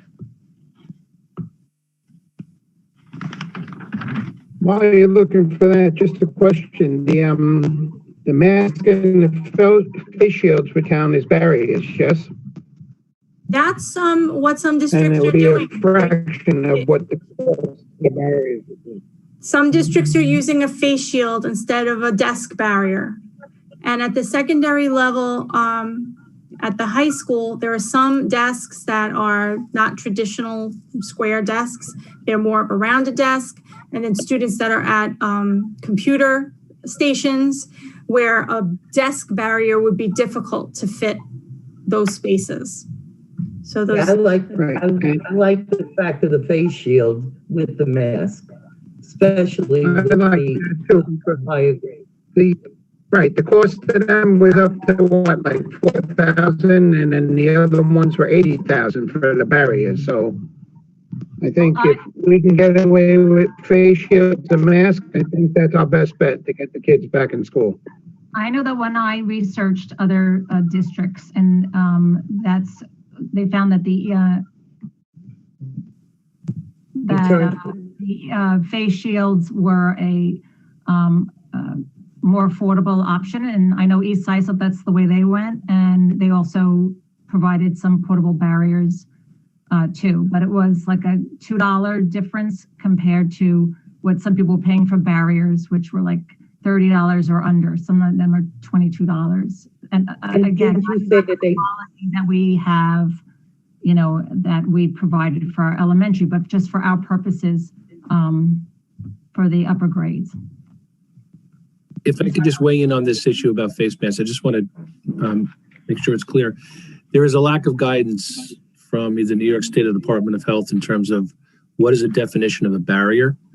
So I know there are some districts that have interpreted the existing guidance and have gone to face shields. It's just an open question whether or not that meets the spirit of the Department of Health regulations. I'm not saying it does or it doesn't. It's just an open question, and we're all hoping, because a lot of people are asking that same question. Is it permissible to have a face shield as opposed to, you know, a larger shield that could be tough to mount to certain desks? So it's an open issue, but there are districts that are taking that more aggressive position. Well, a lot of these districts have been using it already. While we were still buying barriers, they were already using face shields, and nothing has happened to them. Nobody came down on them. I personally, that's where I'm going. We Can also you have to explain discuss the face shields, where the student have to get a new one every single day, every class, or each student is provided one and then they bring it with them whenever they come to school? Yeah, each student will be provided one. I mean, if it's about 5,400 for every student to have one, we're looking at about 8 weeks, 10 weeks left. If the board wanted to authorize enough for two per student, and we can hold the extra set in case it's needed. But they would have to wear it, and we would have them bring it home and bring it back, because we don't have a place that would be able to keep them so that the students could easily pick them up every morning. and they still have to wear their mask with it. Their cloth mask. My personal view is we should buy double. You're going to have kids that are going to, they forget their uniforms at home. They forget their Chromebook at home. They forget certain things at home. So they're going to forget their face shield. So my personal opinion is that we should at least do double. It's still less than $81,000. Sure it is. Absolutely. Next question, how are we going to do lunch? They would be able to sit closer together. They'd be less than 6 feet apart. The only way that we can do lunch is if the students are less than 6 feet apart. But they'd have they could take the cloth mask off and leave the face shield on, and it provides additional coverage. And that would at least allow them to come back the 4 days.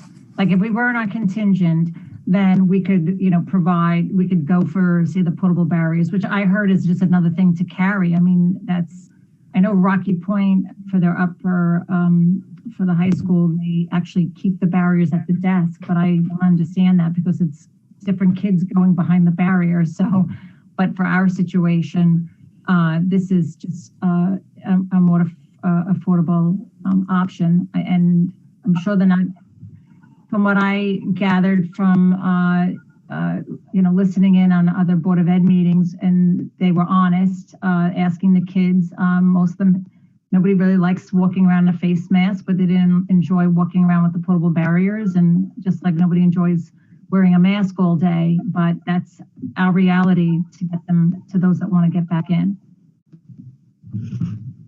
How much would that cost about, were you thinking, Christine, for if we about $5,400 for one shield for each of the students that are currently in as hybrid students, assuming they all wanted to come back for 4 days. $5,400. $5,400 for one per student. How soon can we get them? I think the face shields are 2 to 3 weeks. We don't have Amazon Prime. We can get it next day. Right. I don't think we'll be able to get that many. I got school districts that are saying they could get it in 10 days. If we can get it in 10 days, we'll get it in 10 days. So, you know, 2 weeks. That's about 2 weeks. once the board makes a decision, you know, first thing tomorrow morning, we'll reach out to vendors and see who would be the fastest. Hey, Chris, we can plan a road trip and pick them up.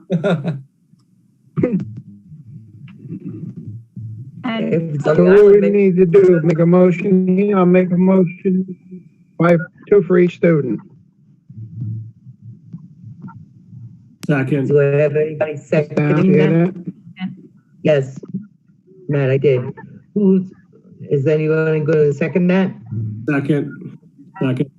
Brian, second.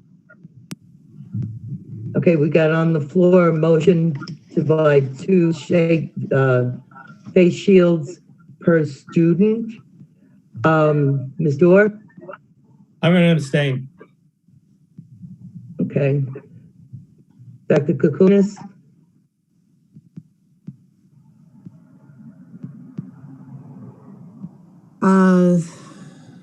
I just have other concerns about going full time. I'm for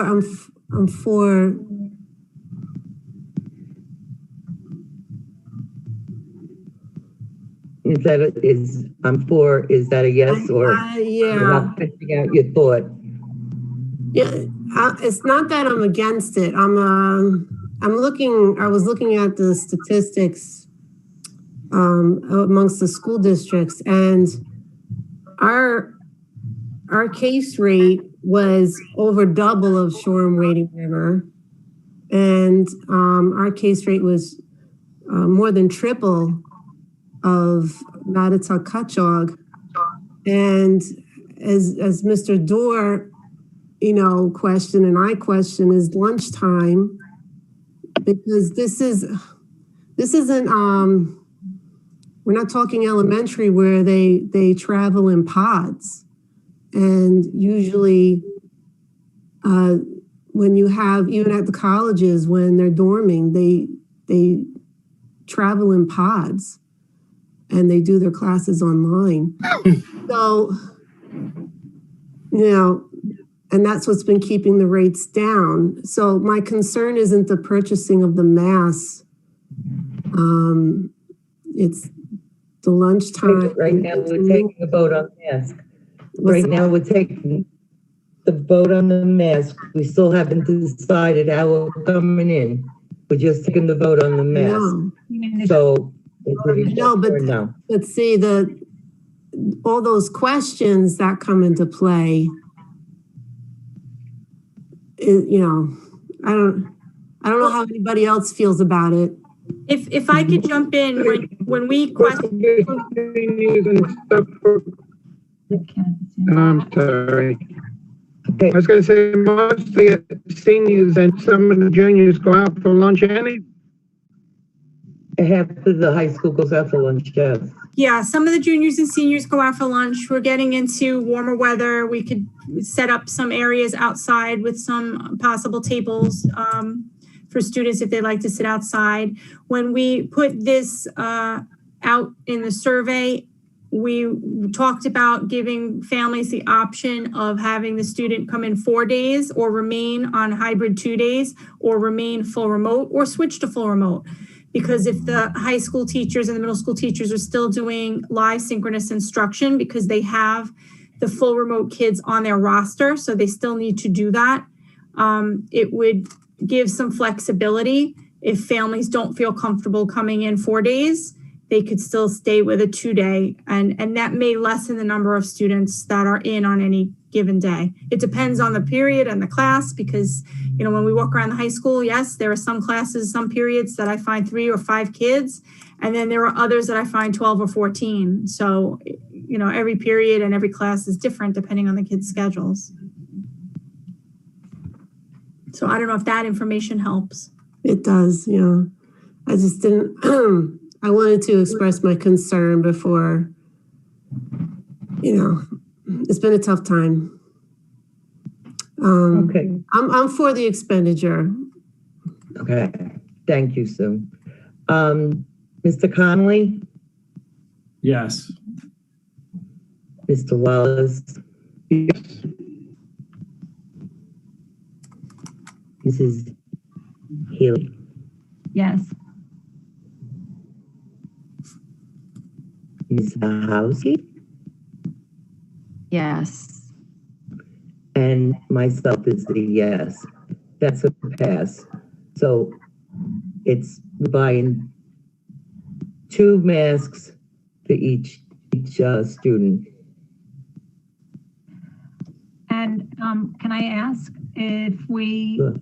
get them within 2 weeks, when do we look to get the children in? Are you looking? Do you have any thought to that, Ms. Tona, about are we going to stagger them in? We'll finalize that, but I was thinking after the break. So that gives a few weeks to plan, and that would be in April 5th, or maybe stagger the week of April 5th. And all students around the 12th. So I want to have conversations with the administrators at the middle school and high school, but we've had preliminary conversations, but obviously we're waiting to see the direction. Okay, but ideally not waiting too long, because I know everybody's pretty eager. Well, you figure 2 weeks from now is the last week before the break. So it wouldn't happen before the break. I think, April 5th is a good time. The fourth quarter starts, I think it starts on the 19th.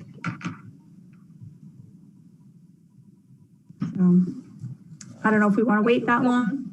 No, I know personally, I know, but ideally would love to get them in right after No, the the break. sooner the better. 4 days. How much, and this might be, how much money do we have left from the COVID money, the money the state gave us to handle COVID expenses? We got a bunch, right? We got over $1 million, or $1 million, close to $1 million. We have $923 available out of the CARES Act money that wasn't spent yet. Only $923? Yeah, everything else is encumbered.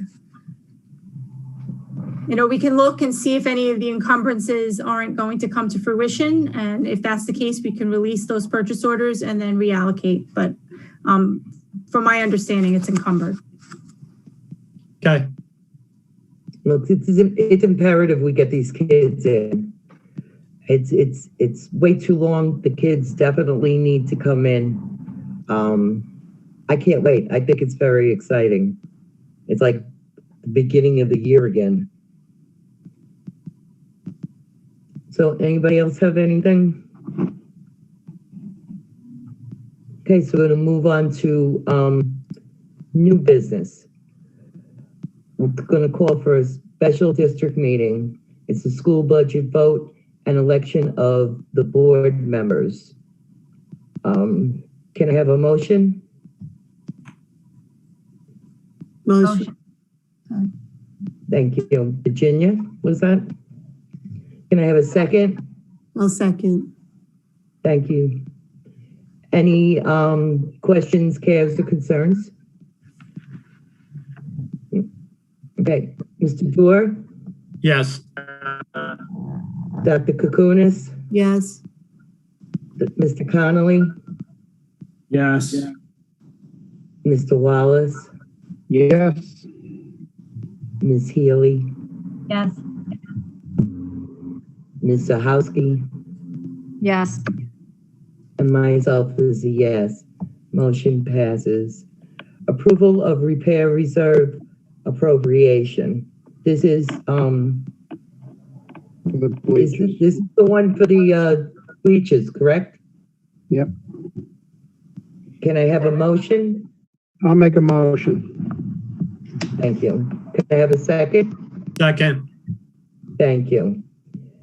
Mr. Doer? Yes.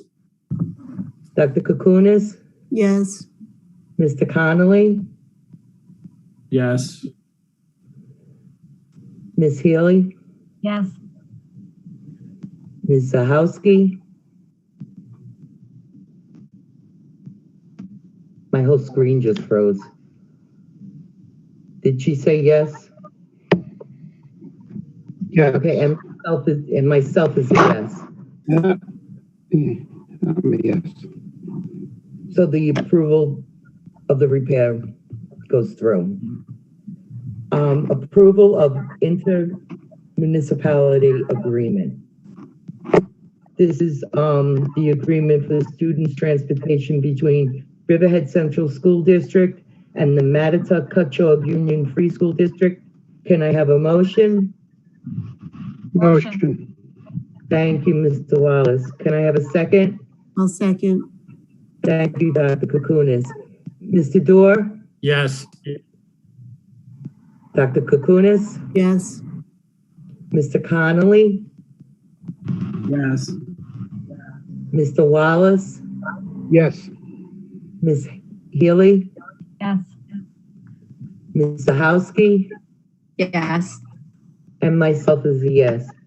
Passes. These are new contracts.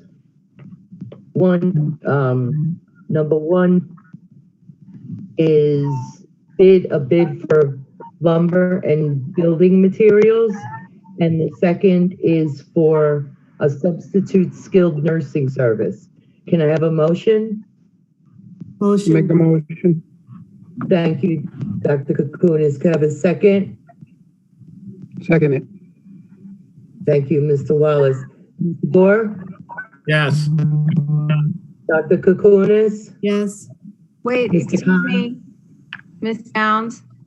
Can you Yes. just explain that a little bit more? Why is this something we're buying, lumber and?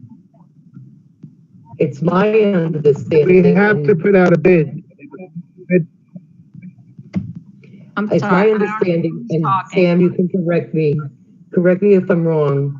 This is a bid for lumber that we're not going to use right now, but if something where we need lumber, they're there. We already have them set up waiting that we can go to them. They already placed their bid. We don't have to wait for the bid. Is that correct, Mr. Schneider? Yes, that's correct. And lumber uniquely amongst all the stuff that we purchase is done on a 6-month bid because the prices fluctuate so wildly that we can't get a vendor who's willing to give us a guaranteed year-long price. But it's lumber and other like matters, nails, things like that, that we need from time to time for maintenance work. So Ms. Zahowski? Yes. Okay. And myself is a yes. That passes. Authorization of development discussions. And I'm going to read one. I have two, but they're both the same, and I'll explain at the end.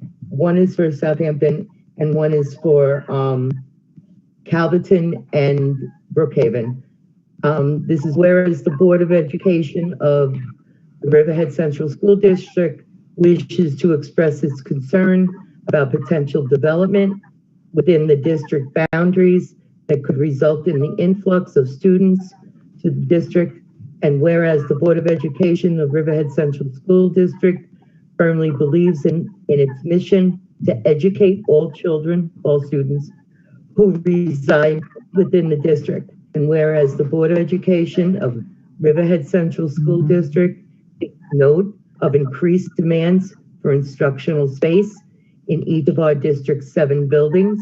And whereas the Board of Education of the Riverhead Central School District recognizes the difficult financial situation that would befall the district should it need to accommodate additional students. Now, therefore, it be resolved that it is the sense of the Board of the Education of the Riverhead Central School District that continued development of housing within the district, and in particular within the areas of Flanders, Northampton, and Riverside, is unsustainable.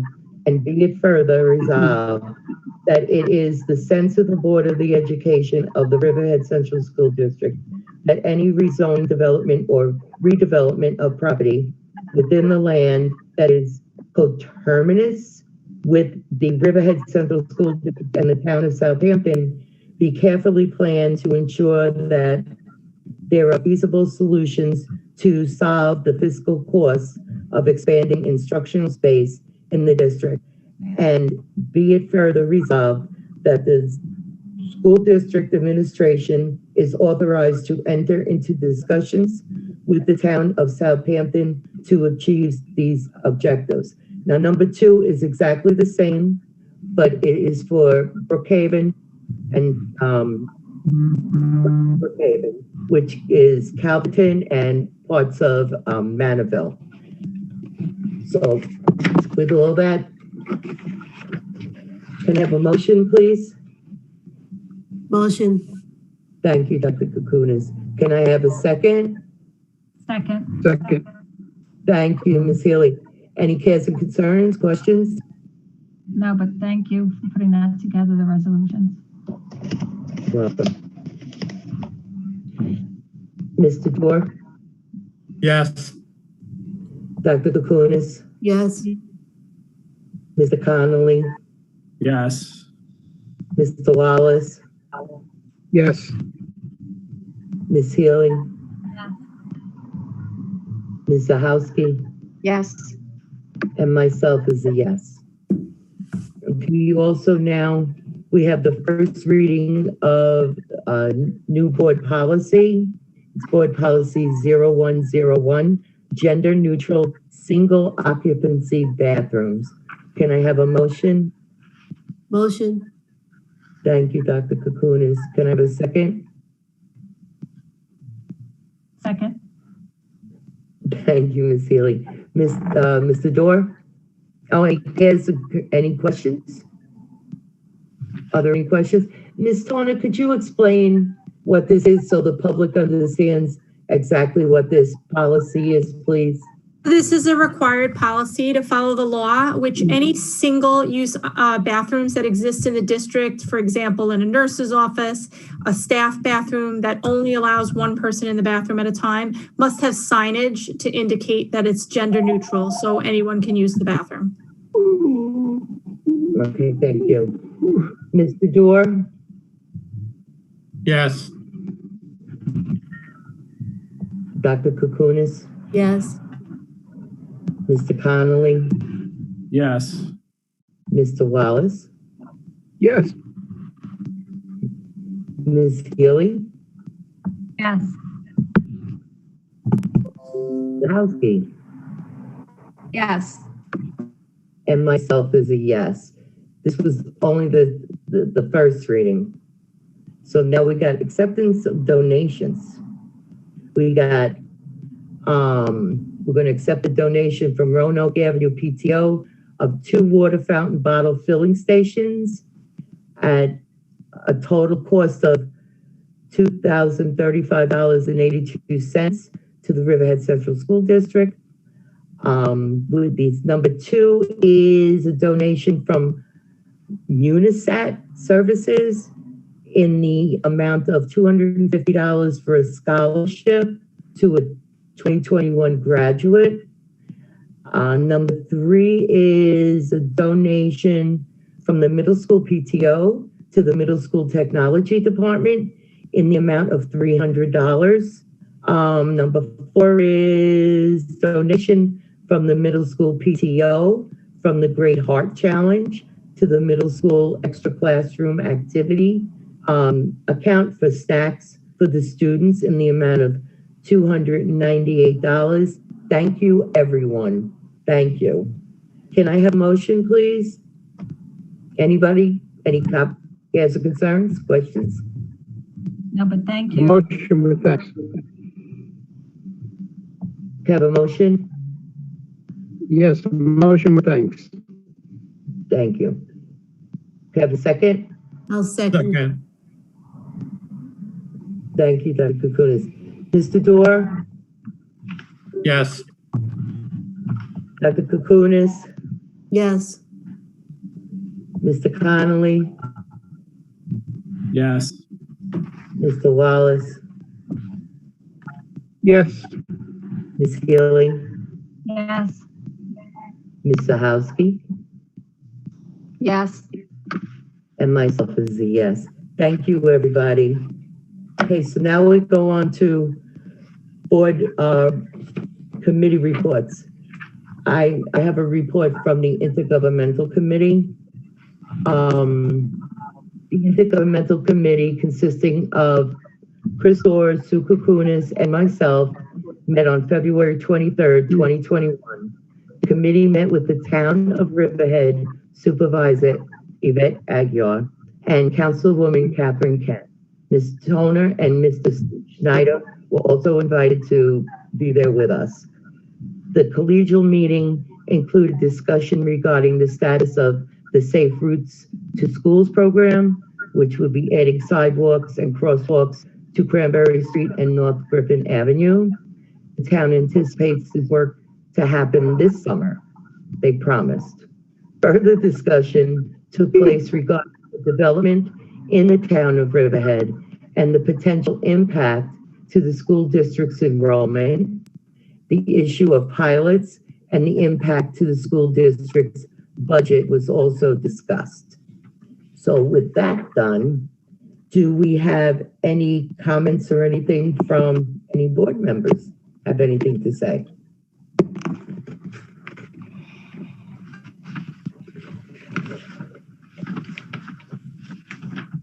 Okie dokie.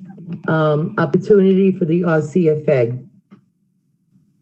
I have a statement from Greg Wallace. Okay, thank you.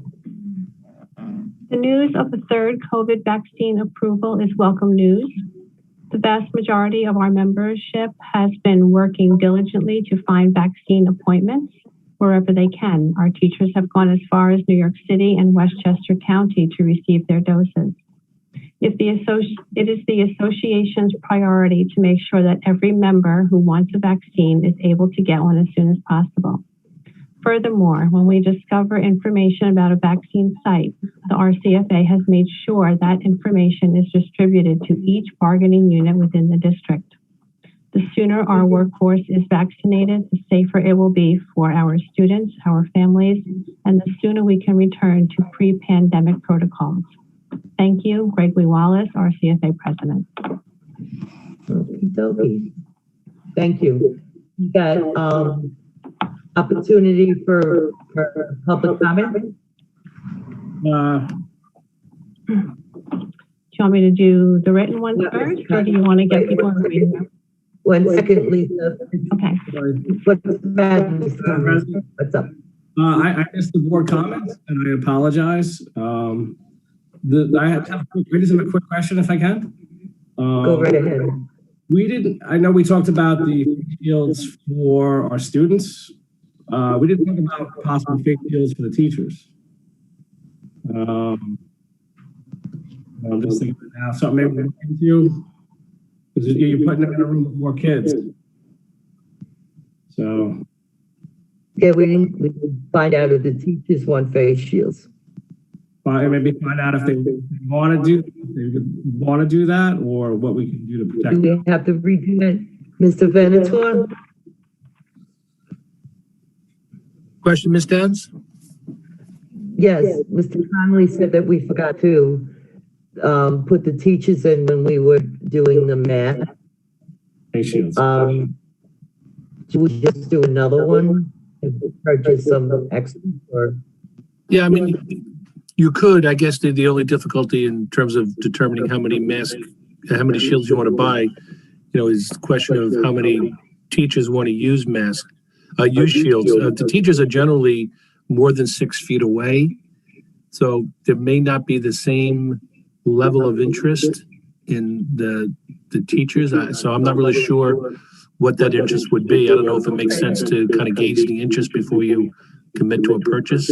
Again, that's a board decision. Okay, thank you. Ms. Toner, could you spread it around town? Yeah, I'll find out. And if the board authorized up to 2 shields per student, then at the next meeting, if there's a need for additional face shields, you could possibly take a vote at that point to expend more. Yeah, I mean, if some wanted them right away and we can get them before, can we use the second one for staff? Right, yeah, that's what I was thinking. And then if we need more, I'll let you know. And then if you need to take another vote to authorize that at the 23rd meeting. Awesome. Thank you very much. Sorry about that, guys. Sorry I missed the board comments. I must have had a weird moment. Okay. Miss Lisa, you said you have some, Yes, you I have have some a few. email comments? I have a few, yep. Okay. The first one was sent in by Leopold Montagna, I'm sorry. As a senior citizen, a war veteran, and a father of 6 children, I believe that our country's democracy and system of justice is being torn apart by the inability of Americans to distinguish the difference between facts, fiction, and opinion. I also believe, as I am certain you all believe, that the fundamental purpose of education is to teach students to think without question. Failure to accomplish that goal will put the future of our country in danger. With that in mind, I would like to propose that our school board seriously consider making a critically important addition to the curriculum presently being taught in the Riverhead schools. We might not be able to teach old dogs new tricks, but we should be able to educate our children to make things better in the future. So I would like to request that the school board consider adding a course that I call critical thinking. The course could stand on its own, and at a minimum, it should be taught at least once a week to all students from first grade through high school. The obvious purpose of my proposal would be to enable students to overcome the unbelievable amount of propaganda and misinformation that students are exposed to from everywhere we look, including the internet and advertising/marketing industries. If my request is adopted, I feel certain it would be enthusiastically accepted by all students as one of their favorite courses.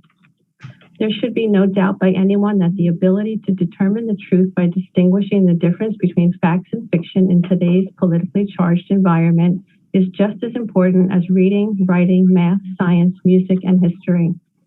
I would appreciate it if this communication is read aloud to all present at the next school board meeting. And thank you very much. That was it from him. The next comment was sent in by Karen Occhiogrosso from Riverhead. What is the district doing in order to open the school full-time, in person, 5 days a week? Has any doing 5 days a week? We're going to do 4. Right. She's got a bunch of questions in one big long thing here. Has anyone contacted the proper organization that would give the guidelines to open back up? Ms. Ona?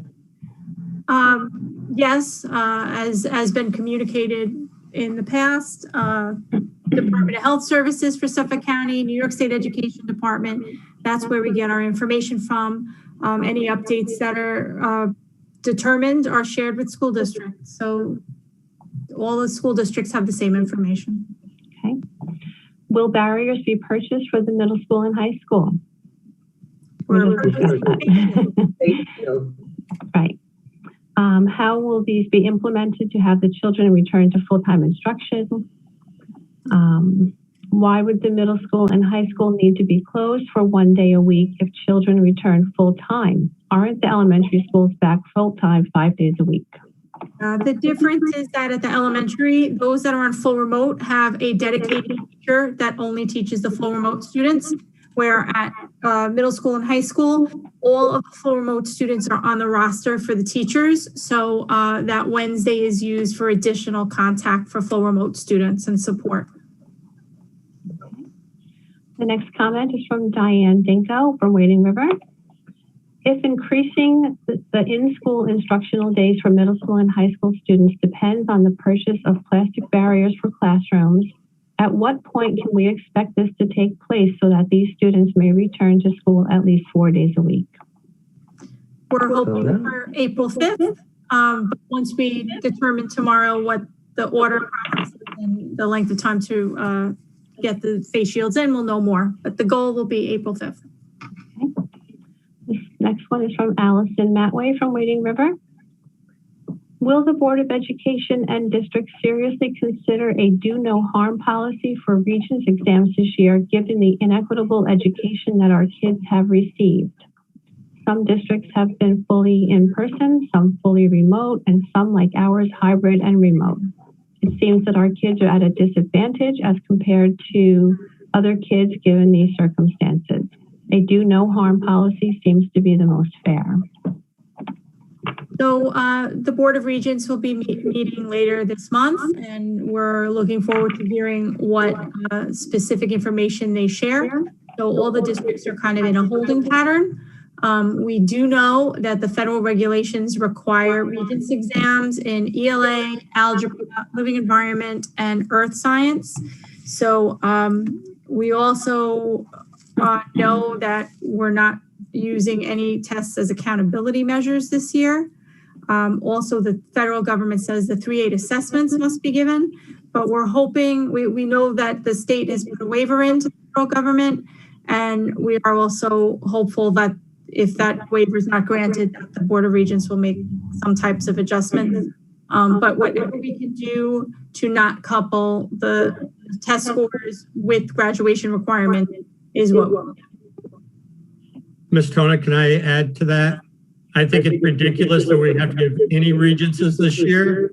I'd like to put on our next agenda a do no harm, where we take the regent scores for those, I think it's 4 tests that are given out of 20% of their final grade. Yes, I would like that too. Thank you, Chris. Thank you, Chris. I would like that. I agree. Thank you, Mr. Dorr.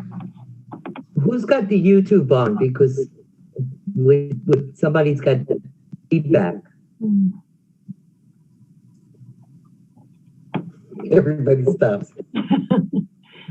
Okay. Another question from Monica Cattarelli from Baiting Hollow. What is the plan to open up middle school and high school? There are districts larger than ours that have figured it out and got their kids back at least 4 days a week. So as was discussed tonight, we're purchasing face shields, and hopefully April 5th will be the opportunity for our middle school and high school students to come back 4 days a week. Okay, and one more here. Leslie Barron from Wading River. As a resident of Riverhead Town, we know there has always been some shortfalls in our schools. Let's not make holding kids back that want to return for me one of them.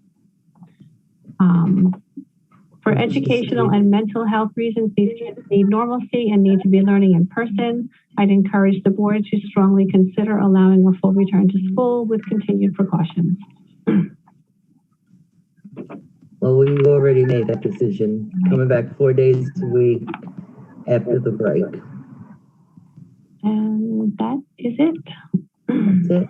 Mr. Schneider? Yeah, you have one person in the waiting room. You may bring her in. All right, here comes Allison Matway.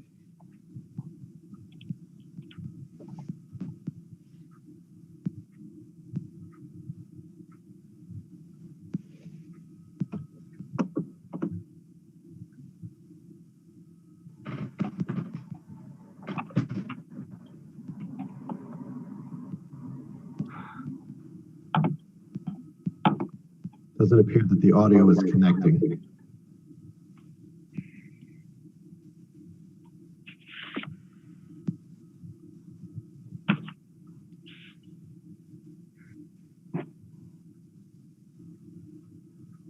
Mrs. Downs, would you like to keep waiting, or shall we move on?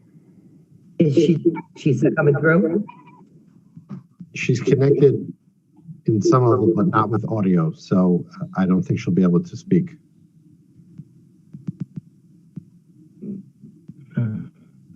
Ms. Matway, play with your audio.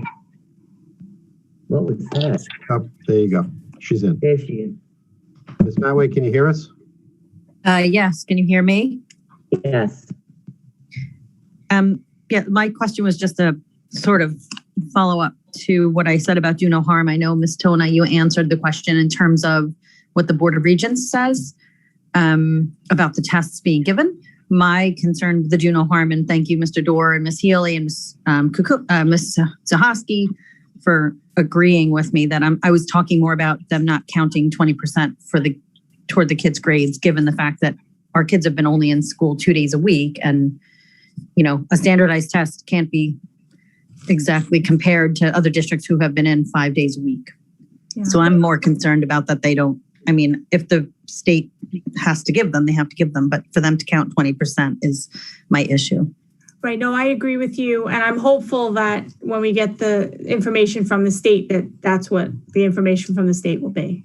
But. Well, I don't think that my understanding is that the state can't determine, doesn't tell districts how much to count regions for at all. That's up to the individual districts. Now, our district, we had a meeting several years ago with several people, and we lost the battle to change the policy from 20% to even 10% or to do no harm.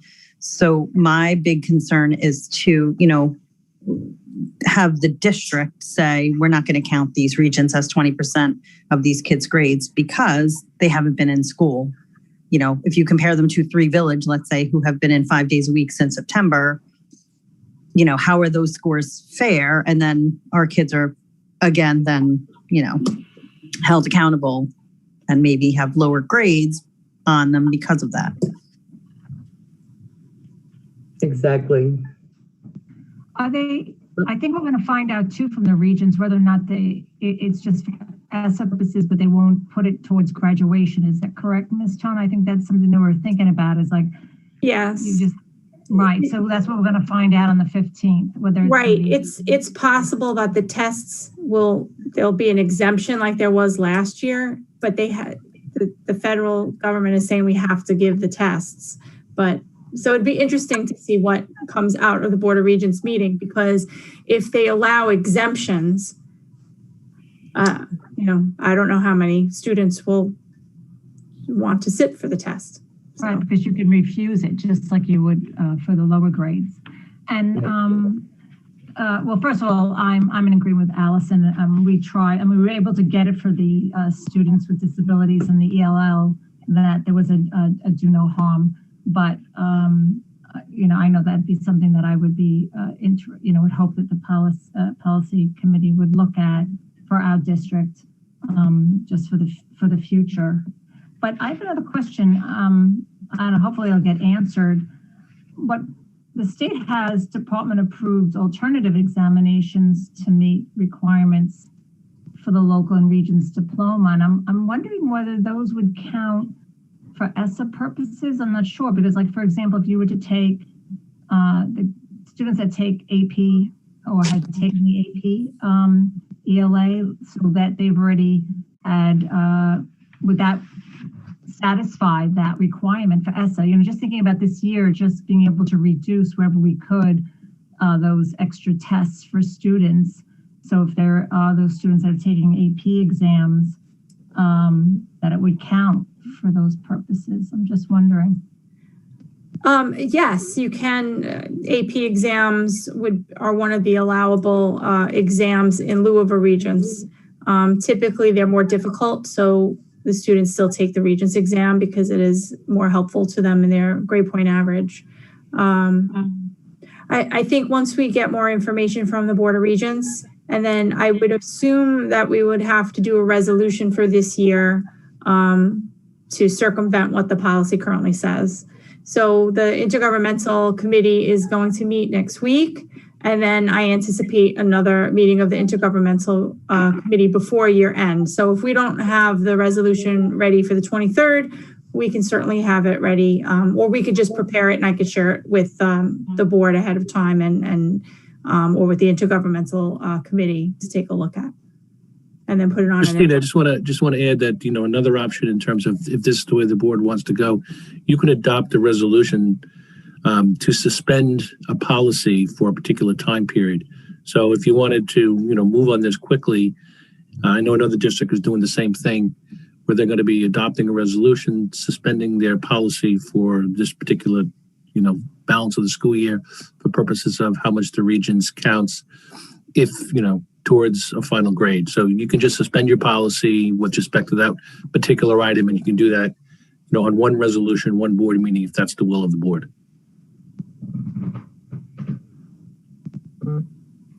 If the board would like me to pursue that, I can work with Mr. Venator I agree. Go for it. I would like that also. We can do that. All right. Yeah. Thank you. Anything else? Madam President? Wait, go ahead, Sam. I didn't mean Ms. Connell, sorry, there's one more person in the waiting room who just joined. Okay. Oh, okay.